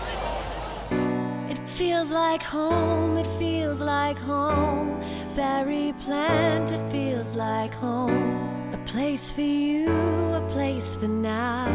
And Berry Plant will show you how. Turn the key and flick the light. Bendigo, you know it's right. Feels like home, it feels like home. Berry Plant, it feels like home.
like home, it feels like home. Berry plant, it feels like home. A place for you, a place for now. And Berry plant will show you how. Turn the key and flick the light. Bendigo, you know it's right. Feels like home, it feels like home. Berry plant, it feels like home. They had 7 scoring shots that quarter from 18 inside 50s. Golden Square had 2 scoring shots from 4 inside 50s. There was 3 centre breaks to 0 Sandhurst's way that quarter, so they're now down 5-6. But yeah, the inside 50s were the telling tale that quarter. 18 inside 50s for Sandhurst for 3 goals 4-4, inside 50s for 1-1. And free kicks continue to be even throughout the contest. That quarter was 3 frees to Golden Square, 4 to Sandhurst, so it's 12 to Golden Square and 13 to Sandhurst for the day. Goal kickers for the Dogs, 2 to Brett and singles to Vaz, Freckleton, Hartley and Toma. 3 to Matty Thornton for the Dragons, 2 to Conforti and I'm going to lose my voice by the end of this. Conforti. Somebody just grabbed me where they shouldn't have. Collins and Jake McLean with 1, and based on those stats there, you would think if they can keep it up, the Dragons are going to win the flag, but who knows? A lot of time to go here, Brian. Certainly is, long time to go. Good players that quarter was Thornton. Stagg, Nick, who was very good, along with Hosking and Conforti, and they virtually not got them back into it just by hard tackling and making sure that the ball was outside the pack. Hosking used his tapping and got it outside and used the run of Walsh and Conforti and those players that were able to run along with Smith. So ball back in the middle. The final quarter of the 2023 Grand Final is about to get underway, and the ruckman out of the pack, Hosking, bangs it on the boot, puts it deep inside forward 50, bouncing ball. Who's going to be first there? Thrum for the Dogs. Steps one way, goes back, little chip out, finds a teammate, Jack Geary, in the 5 right and on the arc of a defensive 50. Been good this afternoon. Has been. That Captain Jack. Now he'll kick it long to the broadcast side, to the wing. Morecambe, he's got the ride, he's taken a screamer. In fact, in front was, he looked like he had it from behind Strosh, so they both had hands on the footy. Give it to Morecambe. He deserved it. Well, he does now. He kicks it forward to Morecambe. He had the run up, Morecambe. We've seen him do it dozens of times. They go inside forward 50. Duguid, a fresh airy. Toma shoveled out the ball. Probably a throw. Put it into the path of Barrett. Goalwyn and kicks a goal. The Dogs take the lead in the opening minute of the final term. I sense it probably, well, it might have been a little free kick going the other way, but the umpire didn't see it that way, and they've been pretty good this afternoon. Doesn't matter though. The Dogs take the lead. It is now 7-9-51 to 7-7-49. 2-point margin. A minute in, footy fresh as Bendigo Football Live. Yes, and better players for Golden Square in that third quarter were Hickman and Monty. Geary continued on his good work, as did Jaden Burke down back along with Jonathan Coe. But the umpires have let those sort of tackles go all day. You get the ball knocked out in the tackle and they say play on. Hickman got a little tap forward, went out to the outer side. McLean got the handball away. Walsh fumbled it, had to tap it on. Curnow was there, he picked it up for the Dragons, banged it on the boot, put it to centre wing. Big pack flies. Geary stayed down behind. Got the handball out, went out towards Hartley, didn't get it there. Conforti stepped around him for the Dragons, inside forward 50, big punch away, front and square, overrunning it was Conforti. Now it ends up with Trelfel for the Dogs. On the outer side, he kicks it towards half forward, bouncing ball, didn't quite get there, did it? Going to be a free kick, it will be. It's coming back and it'll go to Vass. Vass looks inside forward 50, going back, oh rough, did well. Brett though picks it up, gets tackled, had to get it off, gave it to Monty. He went around the corner, got the handball forward, ended up with Duguid, had to go back, he went back to Monty, stepping inside, back to Duguid from the pocket, puts it to the square, can't take the mark. Ball is going to be over the line, hit the post. It'll be through for a minor score. 7-10-52.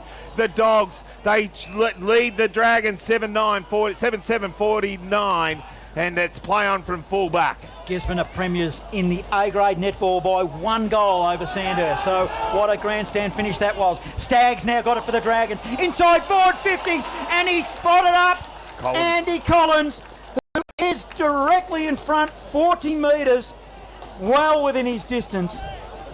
And for the lead back to the Barnard Street end. I called it difficult to kick from this end earlier. Oh, who's coming off here? Where it might have been Maxted as... Joel Brett? Or no, Burke, is it? Just have a look.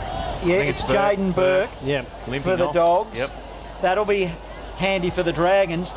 But Andy Collins, he's a professional. He should kick this goal. It's difficult kicking to the Barnard Street, but he doesn't muck it up at all.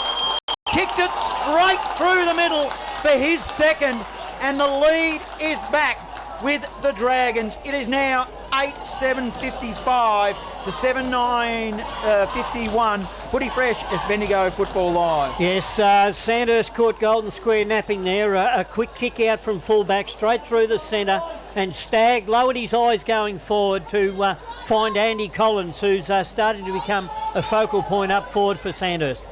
Ball back in the middle. Dragons hit back. Coast to coast footy. Ball in the middle. Hoskin got the tap back out the ball towards a Stagg around the corner. It was Walsh, banged it through. Ball over the head of Paul Pratt. Dogs got numbers there with Dogood. 1, 2, big handball inside. Can he hit the target? Can 40 step through? Cackle, beat 2. Check side around the corner. Oh, hit the top of the post for a minor score. 8-8-56. The Dragons lead the Dogs 7-10-52. Wow. Geez, that looked good off the boot, didn't it? They were celebrating. Check side. Thrum. He now plays on from fullback. Passes into the back pocket. Hit Coe.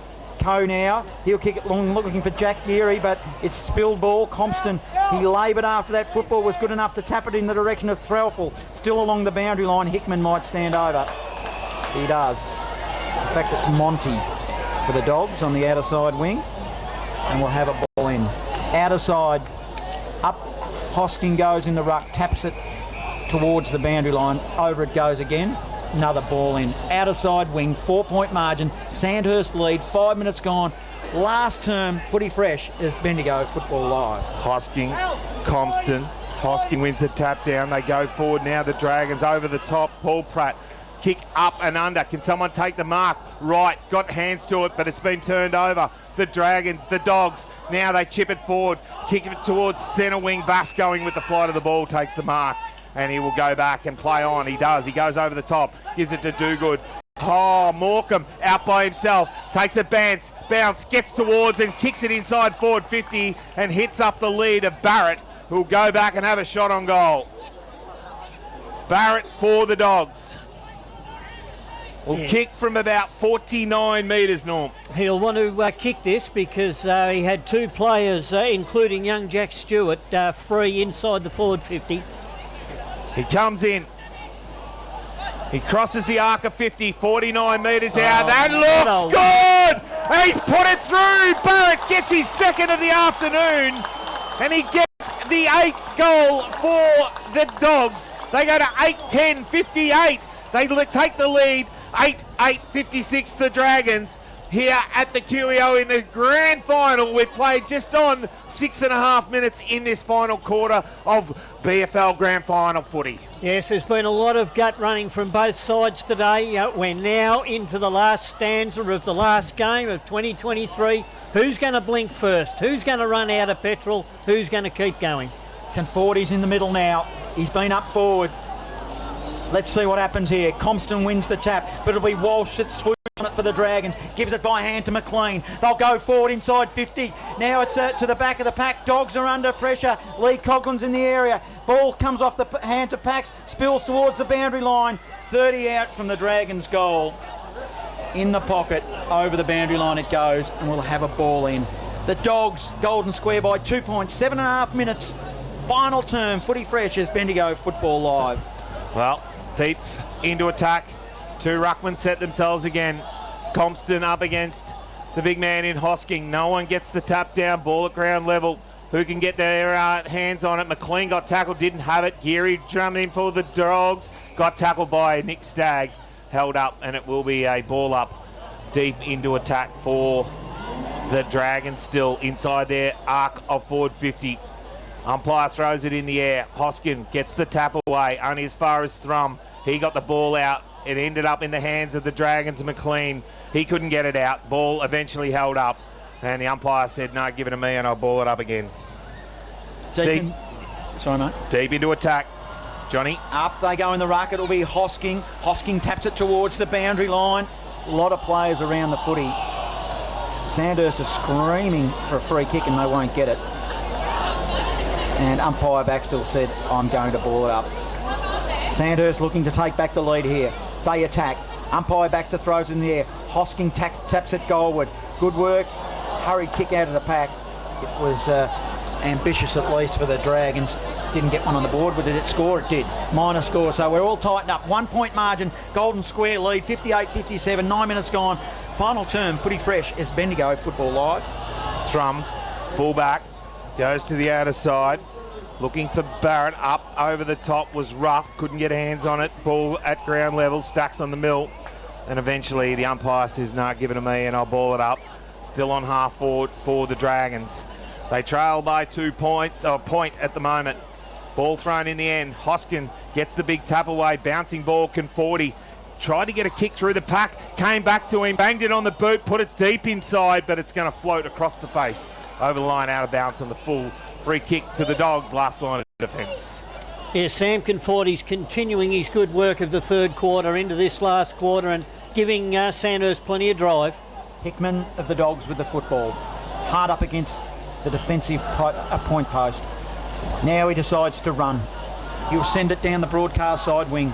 Grandstand, chock-a-block full of people. Kerno's there, big fist for the Dragons. Fists it forward, but Jack Geary, he collected the footy for the Dogs. Kicks it from the half back to half forward. Now here's the Dogs with a chance. Nelly, who's been quiet, will swoop on for it. Barrett kicks it forward. Barrett's got the prime position. He runs toward goal. Nelly did well, but it's a goal by Morecambe. Touched on the line. Morecambe's claiming it. He probably just missed out. Well, in fact, the goal umpire was right there and called it correctly. 2 point margin now, 59-57. Dogs lead, 10 minutes gone, final turn. Ball comes back in. Ireland the target. Takes the mark. Front on contact. It's going to be a free kick or a mark. Liam Ireland for the Dragons. Right on the arc of 50. He's got Nelly back. He'll go back there for the switch across to the outer side. Nelly will just stroll away from his defensive fullback position. He goes long down the line, looking for Connick. Bouncing ball, didn't get to him. The Dogs are going to come back inside forward 50. Toma takes the mark on about 45 metres out. Into attack. The Dogs. He'll go back and have a shot on goal. Tommy Toma to get the margin out to an 8-point ball game at the 11-minute mark of this final quarter. He crosses the arc of 50. He runs. It's up and under. It's not going to make the distance. Big pack forms. Who can take the mark? No one can. Ball at ground level. Running in was Barrett. He couldn't get it there. Brett was there as well. Eventually it didn't go back out. Ball back towards the top of the square. Big tackle on play. Umpire crosses the arms and says, give it to me. I'll ball it up 20 metres out from the Dogs' goal. Yeah, good work by young Freckleton then running along the boundary line. He was able to keep the ball in and keep it in play and keep Golden Square with a chance. Umpire Vittoriti throws it up in the air. Freckleton jumped too early there for the Dogs. Barrett swooped on it and put it goalward. Bouncing footy! Oh, it turned at right angles! It was a wrong, and if you were into cricket analogies, it looked like it was never ever going to be a goal, and it turned at right angles. Shane Warne would have been proud of that. And he's put his side further ahead here, Golden Square. Now go to 9-11-65 to 8-9-57. And sometimes you get them and sometimes you don't, Norm, and that was one that came at the right time. That was one you do get, and good work by Liam Barrett. But I go back to young Freckleton. Kept the ball inside the boundary line in that quarter, in that contest. Handballed it back into the centre of the ground. Golden Square were able to lock it up and then make the most of it. Ball back in the middle of the ground. The Dogs take the lead. Both ruckmen up, punched away. Smith should be able to run on it. Connick was there, picked it up, but quickly tackled and held up for the Dragons.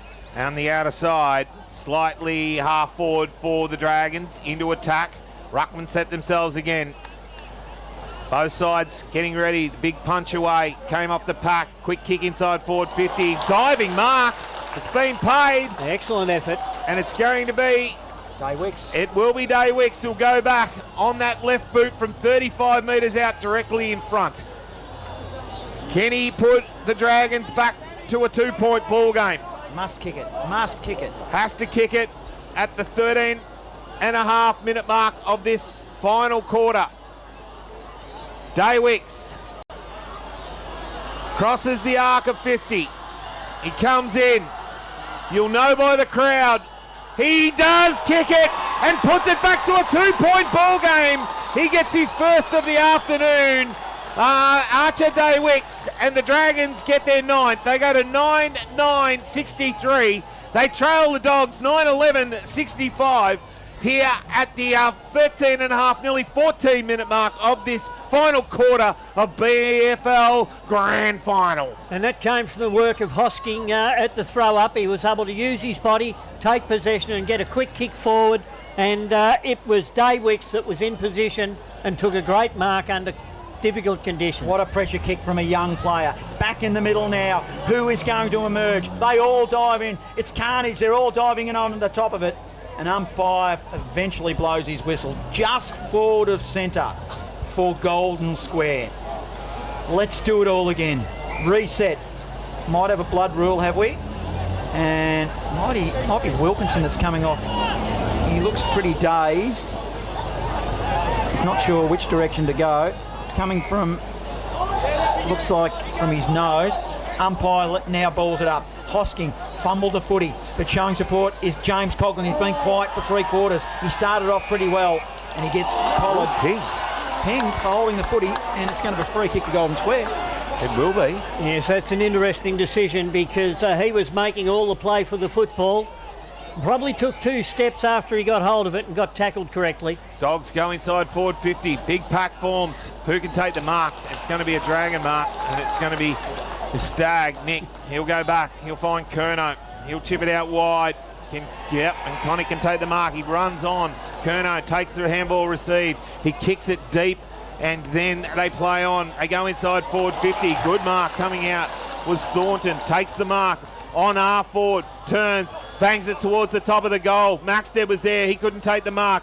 Ball coming through. Paul Pratt can't get a handle on it. Ball still coming there. Trelford went through. Got tackled. Brought to ground. Lee Coughlin picked it up. He had a teammate out wide. Toma was there. He gave the handball back. Geary picked it up. Under pressure. Stopped. Propped. Turned. Went back towards the boundary line. Ruff going back with the flight. Takes a good strong mark for the Dragons. Too far from home.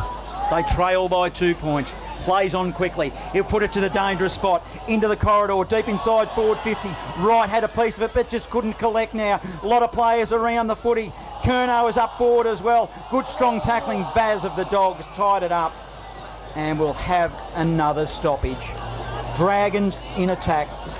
Was Stag at the bottom of that pack. Tried to make a path and couldn't. They trail by 2 points, the Dragons. They're in attack. Umpire Baxter throws it in the air. Hosking tapped it into the direction of Daywicks. Couldn't get a foot on it. It marginally moves forward closer to Sandhurst's goal, and we'll have another stoppage. And that distance is only about 25 metres directly in front. Footy Fresh is Bendigo Football Live. Ruckman set themselves again. He throws it in the air. Neither Ruckman can get hold of it. Conforti tried to hit the pack with pace, couldn't get it. Good work by the defence. Trying to work hard, the Dogs. Tackled and brought to ground was Conforti. Eventually the umpire said, no, give it to me, and I'll ball it up again. Still 35 metres out from the Dragons' goal. Into attack. Hosking and Compston. Hosking this time hits it outside the pack. Deep into the forward pocket. Paul Pratt's there. The defence, though, good kick around the corner by the defence. Standing underneath it. Ruff has to go back with the flight. Couldn't take the mark. Ball under pressure. Not getting it. No, the Dragons or the Dogs. Neither can get a handball on it. Now they do. They put it out. Morecambe dropped probably what he should have taken. Ball went back inside the pack. Now it's a heavy tackle. Brought to ground. Geary's there. It's going to be a free kick, is it? Dogs, yes. Free kick to the Dogs on half back. And it's going to go to... Geary's coming off, is he? Yeah, I It's think going to be Hickman. Jack Geary would have taken the free kick, but he's going to stay on. Hickman will take the free kick right on the arc or half back as McLean will stand the mark for the Dragons. Long kick. Dogs in possession now, but it's coughed up. Maxted, a double fist from behind. It was ineffective, however. Monty swooped on it. He'll turn it over. A lot of mistakes going on here. Hosking upended a couple in the middle there. It's Murley who emerges for the Dogs. By hand, give it to Hartley. He kicked it, and it was a turnover straight to Ireland off halfback. They'll switch it across halfback. Mills of the Dragons to the outer side wing, to the back of the pack. Hartley swoops on it for the Dogs now. He's got Brett out. Brett dropped the mark he ordinarily would have taken. Sold some candy. Short pass inside, forward 50. Do good. Oh, he's awkward. Couldn't collect it. Nelly did of the Dragons. Sends it beyond 50, and now they're going to be away through Mills, the Dragons. Mills goes down the line. Big pack for him. Got over the back, but it was cut off by the defence. Into Thrum. He kicked it out wide, and just taking the mark and holding up on the outer side will be James for the Dogs. James looks inside, chips it in, finds Thrum, who's been very good. Got the head wrapped around to keep that blood in that he got earlier. Had to go off. He gets on that left boot. He sends it deep. Inside forward 50. Nelly got over the back. Hartley nearly ran onto it. Mills was there, diving on the ball. Held up. Going to be a throw up just outside the arc of 50 here into attack. On the outer side, in front of the scoreboard that reads Golden Square 9-11-65. They lead the Dragons 9-9-63. It is at the 19.5-minute mark of the final quarter. Approaching time on Golden Square lead this grand final. They have the football. In fact, it's in dispute because it's going to be a ball up just outside 50. So it's Golden Square attacking underneath the scoreboard to the city end. Hosking of the Dragons taps it in the path of Walsh. Walsh, good strong tackling Dogs, causes a turnover. James, he turns it over. Mistakes are aplenty here.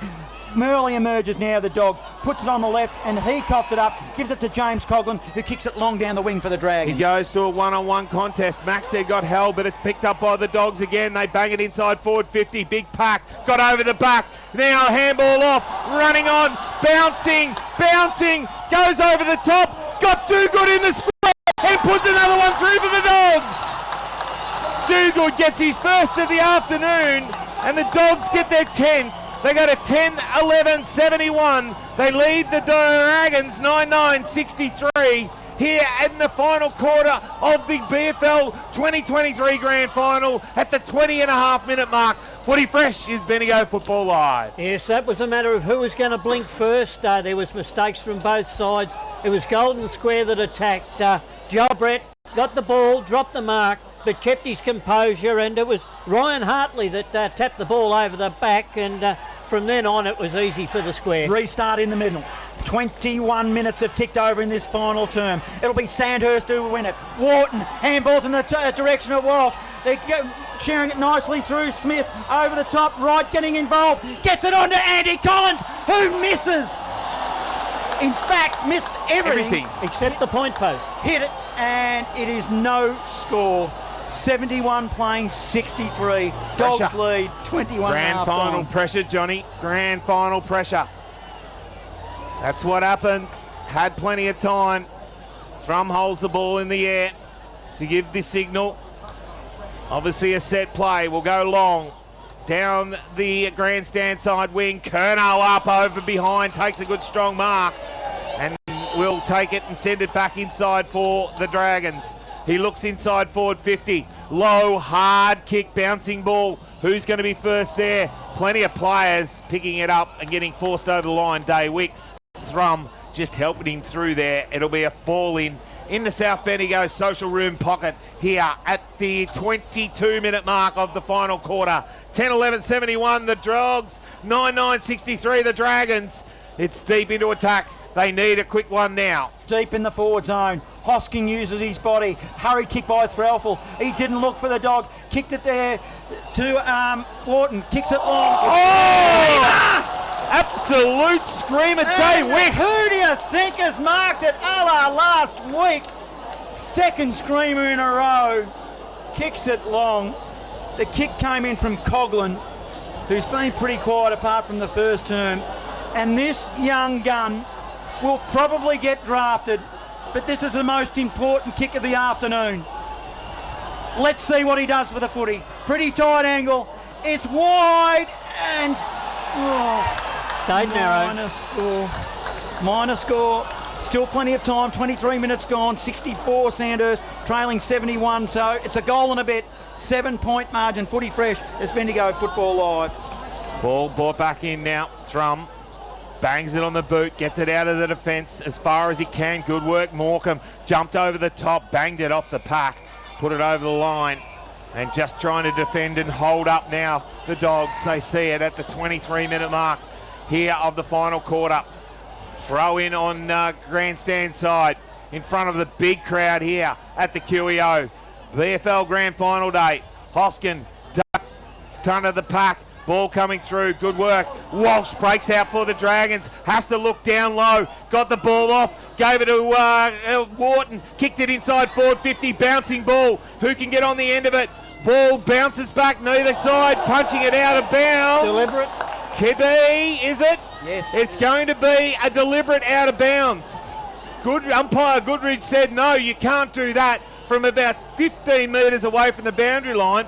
He punched it out of bounds and put it deep in the pocket, and the man who'll take the free kick is Daywick, who just took the screamer.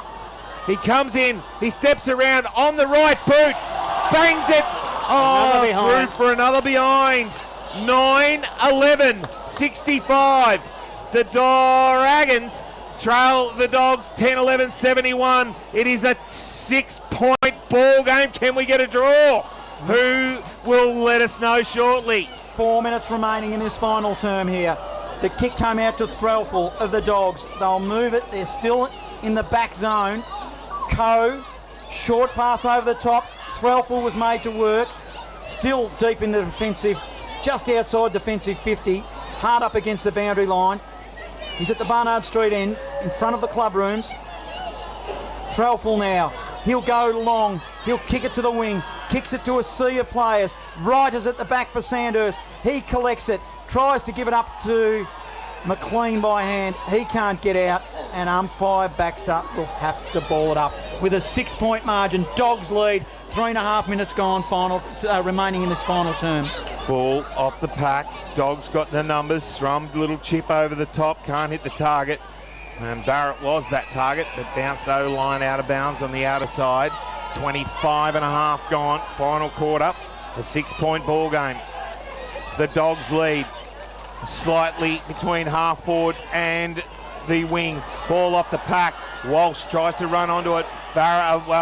Hartley was there for the Dogs. Ball pobbled out. Dragons got the numbers. Can they get it away? Good work though by Monty. Ball came off the pack, picked up by Collins. Collins for the Dragons goes inside forward 50. Coming out and taking a mark. Day Wicks again. He chips it on. No, played on. Ball spilling off the pack. Turnover. Dragons. Dogs. Who can get it? Ball in amongst a heap of players. Stacks on the mill. Umpire says give it to me and I'll ball it up 40 metres out directly in front from the Dragons goal. What was he thinking? Why would you? Yeah, it's a costly error at this stage in the game, and Lee Coughlin just came off and shaking his head. 48 metres out from goal. Hartley wins it for the Dogs. Slams it on his boot. There's no one forward of 50 for the Dogs. Nelly, important contest. He did well. He gets tackled. Good, strong tackling, Dogs. Oh, it's on the outer side. You got to love it. And they're going to get a free kick here, the Dogs. Yeah, tackle. Has their opportunity been missed now? Barrett, short pass, and will slow things down to Strosh. Strosh goes out wide, had Trelfall from behind. They'll go inside forward 50, the Dogs. It goes back over the back of the pack. Ireland was there. And Lockie Wright was there. They bang it on the boot. They put it outside their defensive 50. They got the numbers though. Maxted picked it up. He gave it to Stagg. Stagg went on the boot, put it to the pack. Who can get the ball? Collins was there. Ball went to ground. Thornton there trying to dive in. Geary was there. Plenty of numbers around the ball. Eventually the umpire said, give it to me and I'll ball it up on half forward for the Dragons. 27 and a half gone. A 6-point ball game. 2 minutes to go, I think. Ball bounced off the pack. Who can get it forward? Can 40? Is there going to be a free kick? Murley did very well. Yes, a very good tackle. Conforti was out then. Murley confronted him, front on, took him to ground and won the free kick. I just can't get over Wicks. Why would you play on? Murley did well, passes it laterally to Hartley of the Dogs. Defensive side of the centre circle. Are they going into shutdown here? Yep. Yes, they are. Sandhurst have got a man up here. They've got to get this ball back. They need two. One goal will draw it and we'll have extra time. He went for Threlfall, who was in his defensive 50. Oh, it's a ball kick. It's a turnover. Andy Collins on the end of the one. Gives it to Conforti. He goes goalward. It's Bear Thornton in the area and it just tumbles. Bear Thornton tries to keep it in and 2 metres out from goal. Could have been a handy point. It wasn't. We'll have a ball in. 6-point margin. Deep in attack Sandhurst. Almost a minute remaining, final term. Ruckman set themselves again. Umpire just holding it, waiting for the Ruckman to get there. Collins up against Crompston, is it? Curnow there with Coe. Collins gets the knockdown. Ball coming through the pack. Oh, good tackle. Brought to ground. Thrum, is it? No, it is Toma. And he will get up off the ground and give it back to the umpire. Still inside the arc of 50. Hosking there this time. Big punch outside the pack. Who can get onto it? Walsh was there, got the handball away, knocked out of the pack. Coming in and under. No one can get hold of it. Umpire eventually holds the ball up. And it will be a ball up. It must be a goal here. They have to get the goal.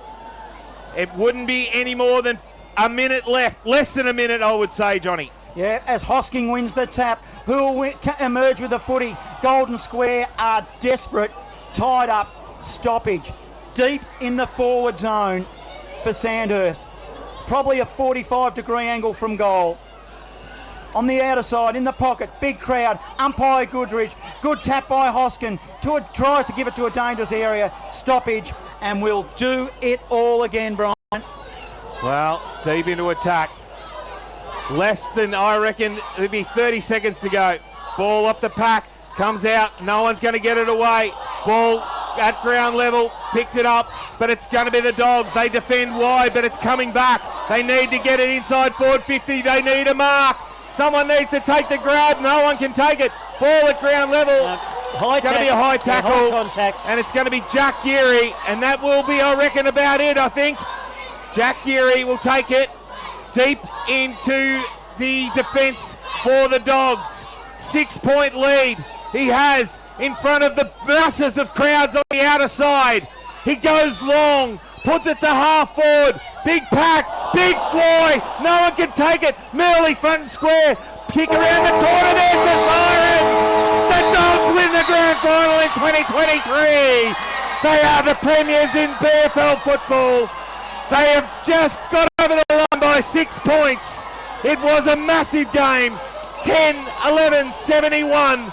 The Dogs, they defeat the Dragons 9-11-65 in what was an epic grand final here at the QEO. And the Dogs, well, they take the close a little bit closer. They were 6-4 down or 6-3 down. They get it back to 6-4.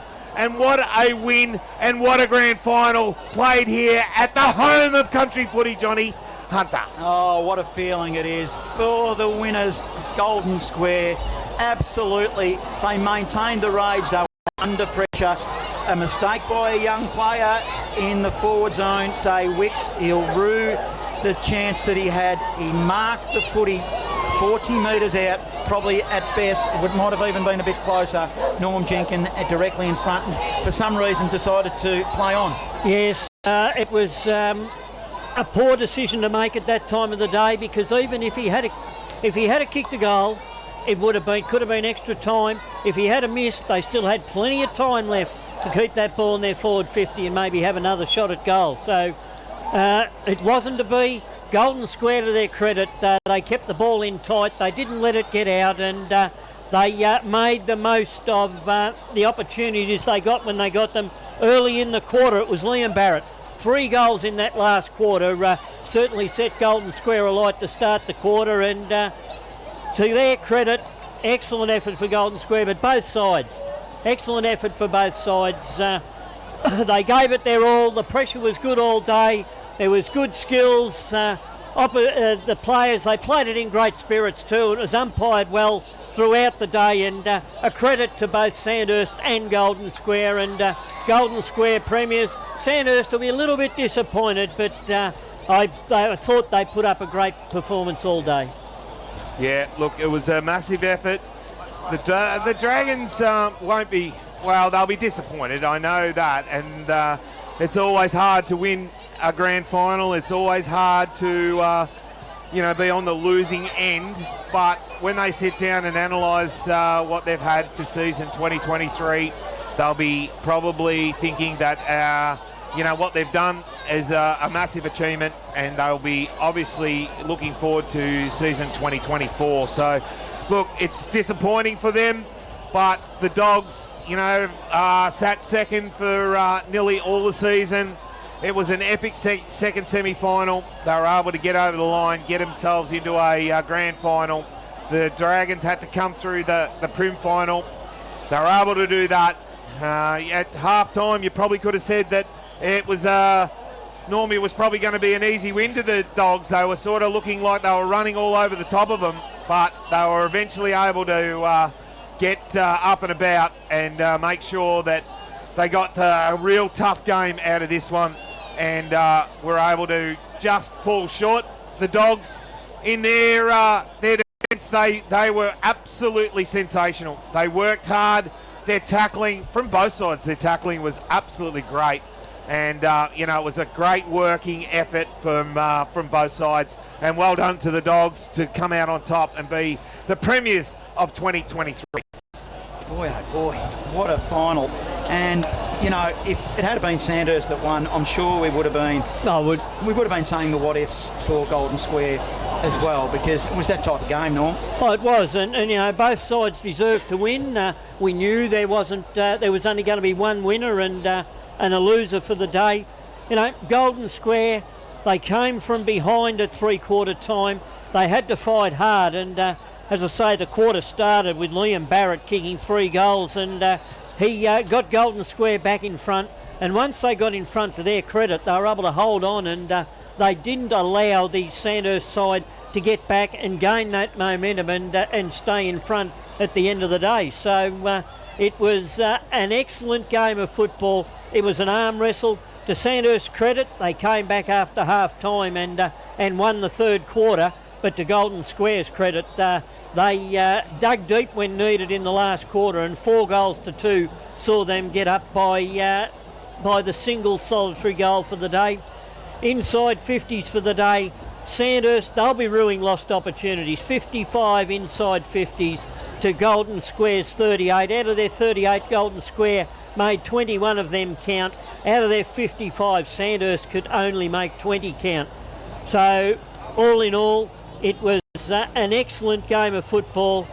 You may say that things went against Sandhurst in the last quarter. 6 free kicks to Golden Square, none to Sandhurst, meant it was 18 to Golden Square for the day, 13 to Sandhurst. So, all in all, a good game of football. It was all square in the centre. It was 8 centre breaks to the Golden Square side, 9 centre breaks to Sandhurst, and there was 6 neutral breaks that had to require a second ball up before we got them out of the centre.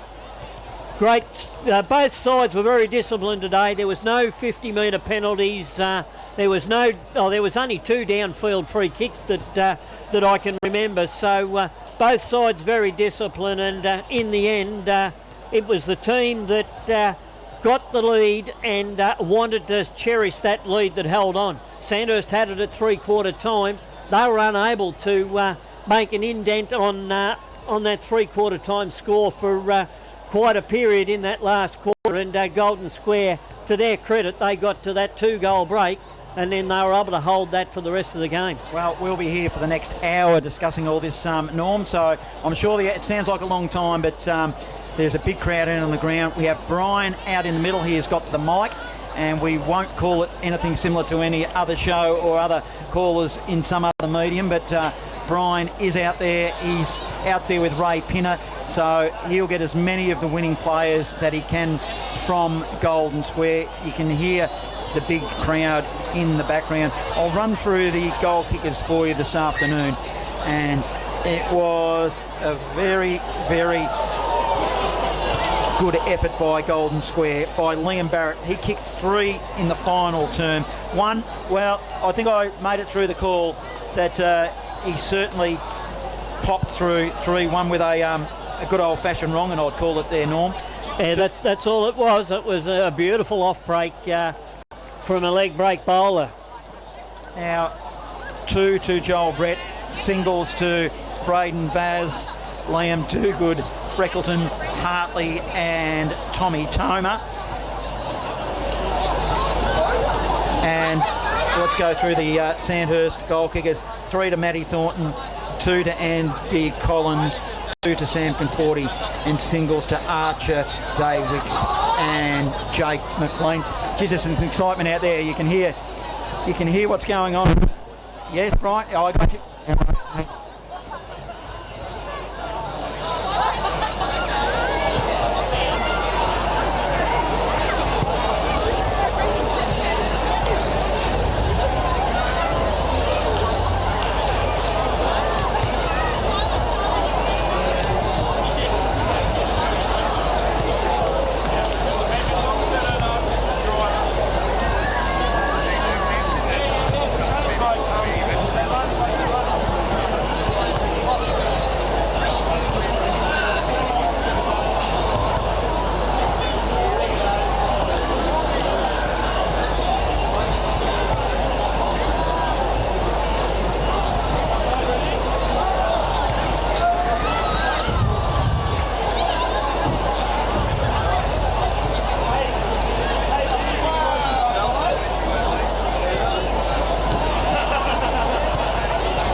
He certainly had a good game there, Brian. You just come in over the top as you can. I can see in the in a sea of faces there in the Golden Square. Obviously, we're celebrating out there as we've got Brian Mansbridge out with the winning Golden Square team. Good effort by the umpires, I thought, this afternoon. Norm, Scott Baxter, Dean Goodrich, you come in for John Norton, and Matt Vittoretti. Very, very good effort, I thought. There are, of course. There's some contentious issues always in games, but I thought the fact that they let it go and they umpired with common sense this afternoon. Yes, they did. As you say, it was an excellent effort by the umpires. They weren't being mentioned, and the crowd weren't upset with a lot of their decisions today. They let the ball run. They let the players play, and you had to earn a free kick, and that's what you like in football. Earn the free kicks. If not, ball it up, let them go again, and that was what Golden Square liked in that last quarter, that the umpires let the ball go, and Golden Square were able to bottle it up, and we had ball up after ball up after ball up. So it was an excellent effort, and when you think of it, we thought probably 15 minutes into that last quarter, we saw Jaden Burke limp off, and we thought, how's that going to affect the Golden Square defence? Well, to their credit, they dug deep, and they found a way to win. So today, ball ups, 17 first hit outs for first half. Oh, in the first half there was 17 ball ups. The third quarter there was 19, and in the last quarter there was 20. And I reckon in that last 5 minutes there was 7 or 8, one after the other, quick succession, because neither side get an advantage.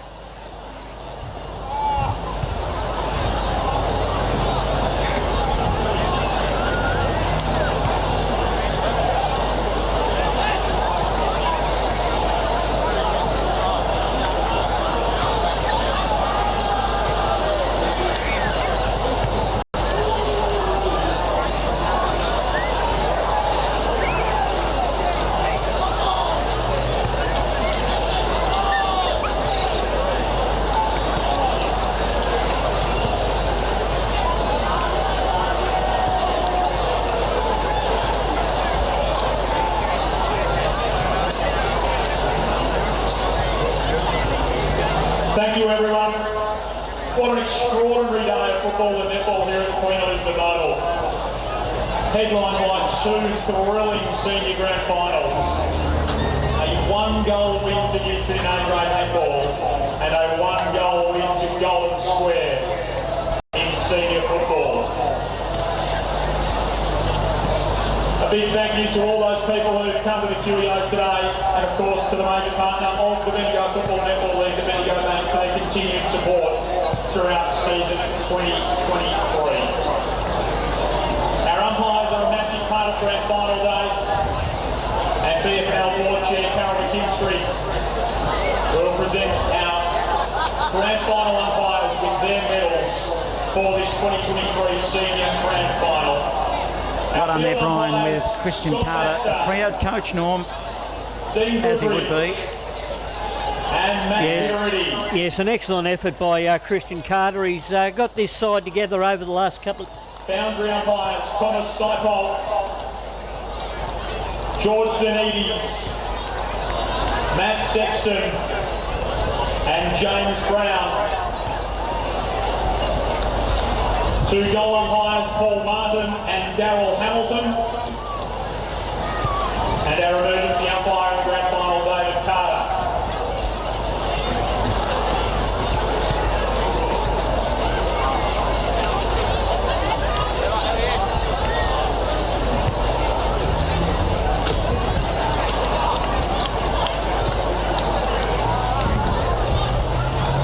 Each year in the senior football grand final, there are two medals awarded for the best two players on the ground as adjudged by the commentary team from Bendigo's Fresh FM.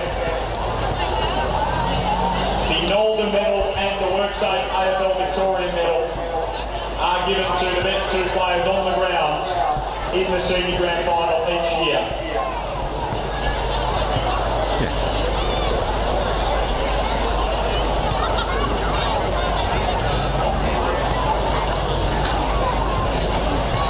Great to have Kieran Nolder with us to present the Nolder medal for the player adjudged best on Brian's ground continuing to grab, I reckon you get all of them, Norm. Yes, well, let's hope he does. It's great to hear how all the boys are feeling at the end of the grand final. You look at the inside 50s in the last quarter. There was 9 for Golden Square early in the quarter. They kicked 4-2. There was only 14 to Sandhurst, but it seemed as though Sandhurst were able to keep the ball in their forward 50 for a long time when they got it in there, and they kicked 2-4. So 6 scoring shots each in the last quarter out of 23 entries. So they made the most of it when they got in there, but Sandhurst not quite enough. Now, our MC for the ceremony will be Joel Peterson. They're just talking about umpires and so forth. We will try to take the cross through our mic up in the stand as Brian continues to walk amongst the players. Tommy Tomer. Second best of field, as adjudged by the Fresh FM commentary team, receives the AFL Victoria medal. And in 2023, that's awarded to, from the Sandhurst Dragons, number 5, Noah Walsh.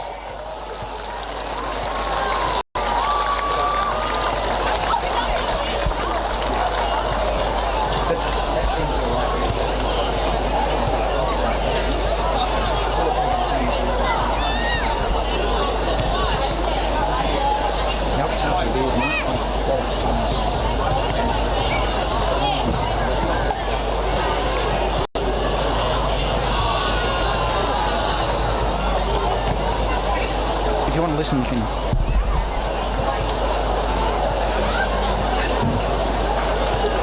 A terrific season for the dashing Sandhurst halfback flanker. Rewarded with a medal. I'll ask the Sandhurst co-coaches, or at least one of them, to come up and say a few words. A terrific season for the Dragons. Yes, we've just heard from Tommy Tomer. He was one of the better Golden Square players in defence today, along with Jack Geary. They held that defence together, and they held Sandhurst out. And as we keep hearing, what an epic grand final it was. Both teams gave their all. they never let the ball out, because when the opposition did get it out and get it running and they found space, they looked very dangerous. And to Golden Square's credit, it was their start of the last quarter that got them that 6-point lead. Now let me run through some scores from earlier in the day, in particular the A-grade netball, which has finished with Gisborne up by 1 goal. And Gisborne, they shot the last 5 goals to win the game. That's an excellent effort by the Gisborne side, and we know they never say die, and especially down at Gardner Reserve, very low scoring games down there most of the year, because they just bottle the ball up. Go ahead, Brian. Absolutely. Not the result we wanted, but I'm really proud of each and every one of you, so thanks, guys. Thanks very much to Brian. A terrific season from the Sandhurst Dragons. And no doubt that they'll be back in years to come. BFNL board chair Cameron McKinstry will assist in presenting our grand final medals next. We've also got Golden Square junior footballers here as well. So what we'll ask the players to do is to come up the stairs beneath here, grab a footy and a hat, present that to the junior player, and then you'll receive your grand final medal. The Golden Square Premiership side for 2023. Number 1, Jake Crum.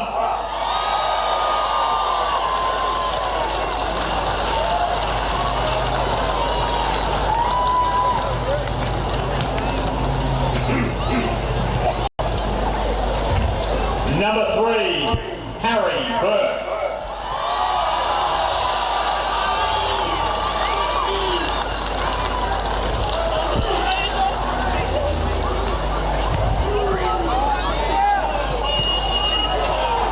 So we have got presentations going on in the background as well as Brian grabbing some players. So I'll just grab Joel, and then Brian can come over the top if he's got any more players. So we can hear Joel Peterson doing the presentation at the moment.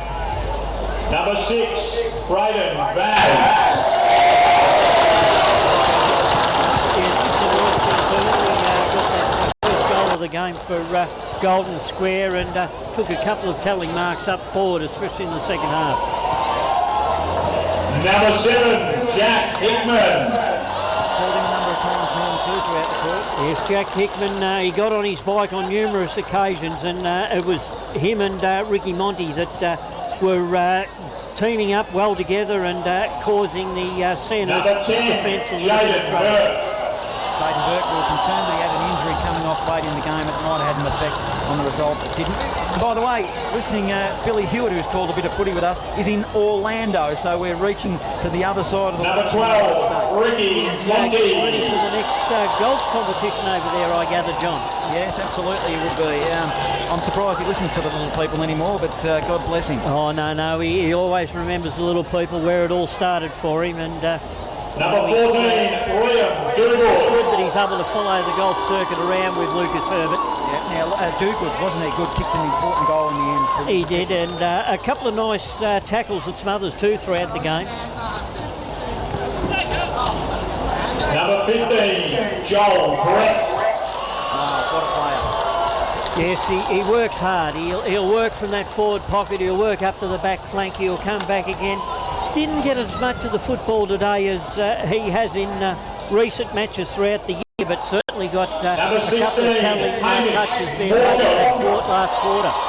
Almost took an absolute screamer, Hamish Morgan, on the wing. And I reckon in that dying 5 or so seconds, he launched himself on the outer side wing as well, which is his last hurrah in the Bendigo Footy League. Yes, that's right. Of course, off to Huntley next year. Was very good, Hamish Morecambe, one of the older statesmen, and used his experience throughout the day. Jack Stewart, one of the good players, the younger players for Golden Square as well throughout the season.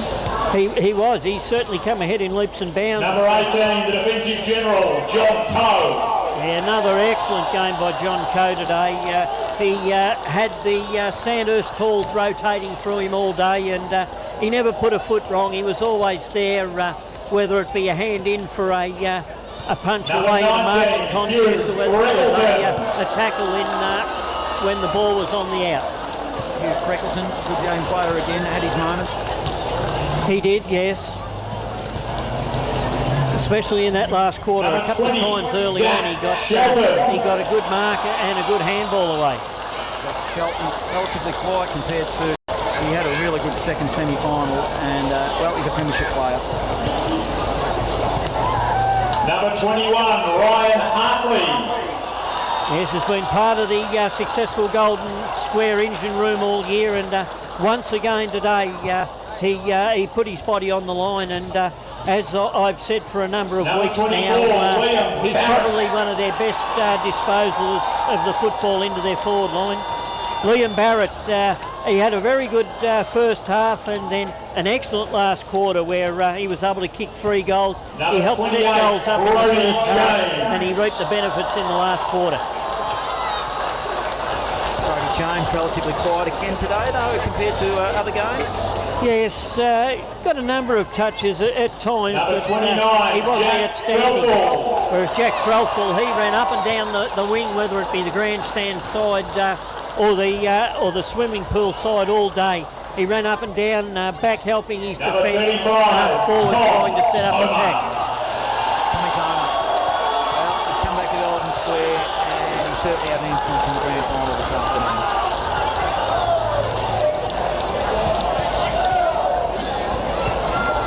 Number 36, Matt Compston. Yes, a great game from Matty Compston today. He didn't let Hamish Hoskin muscle him around like Hamish has in other matches they've played. He stayed off him. He made sure he was having a running jump at the contest. And I believe probably broke even with Hamish Hoskin on the day. Dave Murley, he had moments too in this game. I'm a big fan of the way he goes about his footy. He was tough and hard at the footy. A great tackle in that last quarter there when things were tough and it looked as though Sandhurst might have been able to break clear. He was a front-on tackle out here to hold Sandhurst up. Very, very best. Number 9, Jack Geary.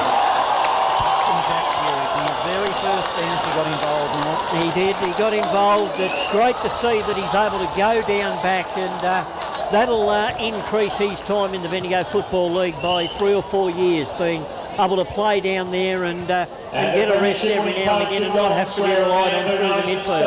Oh so well, Christian Carter. Christian Carter, we named him as coach of the year in our team of the year. We would have been very disappointed from last year, and it's redemption now. Oh, it is redemption for them. It's what they've played for all year. You talk to Golden Square players, Golden Square supporters, and this is what they've been waiting for all year. They've felt for the second half of the year in particular that they would be able to have Sandhurst measure on grand final day. Now Joel Peterson, the MC for this afternoon, is just going through all... Firstly, thanks to the league. Put on a fantastic show. I think it was a great showcase of Bendigo football, played at a very high standard. So, to the umpires, thanks for officiating. Fantastic effort today. To Ash and Bryce, bad luck, but you're a fantastic side. I thought we were out. I thought we were done. You're as competitive as they come. There's a reason you're on top for the whole year. I thought you really made us earn it. So you can hold your heads high because you competed as well, really well. Thank you. And to our boys, what a special team. We were down and out, had to crack in, had to fight, really made you earn it, but you should show some grit with us. I'm very proud of you, and let's enjoy it. Thank you. Premiership player himself, Norm. Thanks very much, Christian, and congratulations. Well, our A-grade netball premiers, Gisborne were premiers in 2013. In the same year, that was the last year Golden Square tasted the ultimate success in Bendigo football. BFNL board chair Carol McKinstry to present the 2023 Premiership Cup to Christian Carter, Jack Geary, and Golden Square. Support, a big supporter base for the Golden Square Football Netball Club, and they've certainly seen the best from their side today.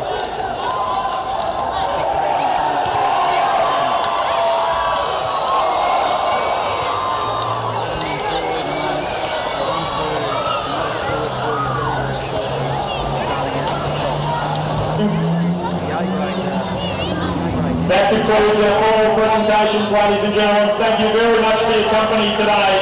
Another tremendous BFNL Grand Final day. And please travel home safely. Thank you to John Wilson, who did a fantastic job in seeing it. So, did, of course, call the under-18s a little bit earlier today. Yes, and then he had a big day because he then went over and... It feels like home, it feels like home. Barry Plant, it feels like home. A place for you, a place for now. And Barry Plant will show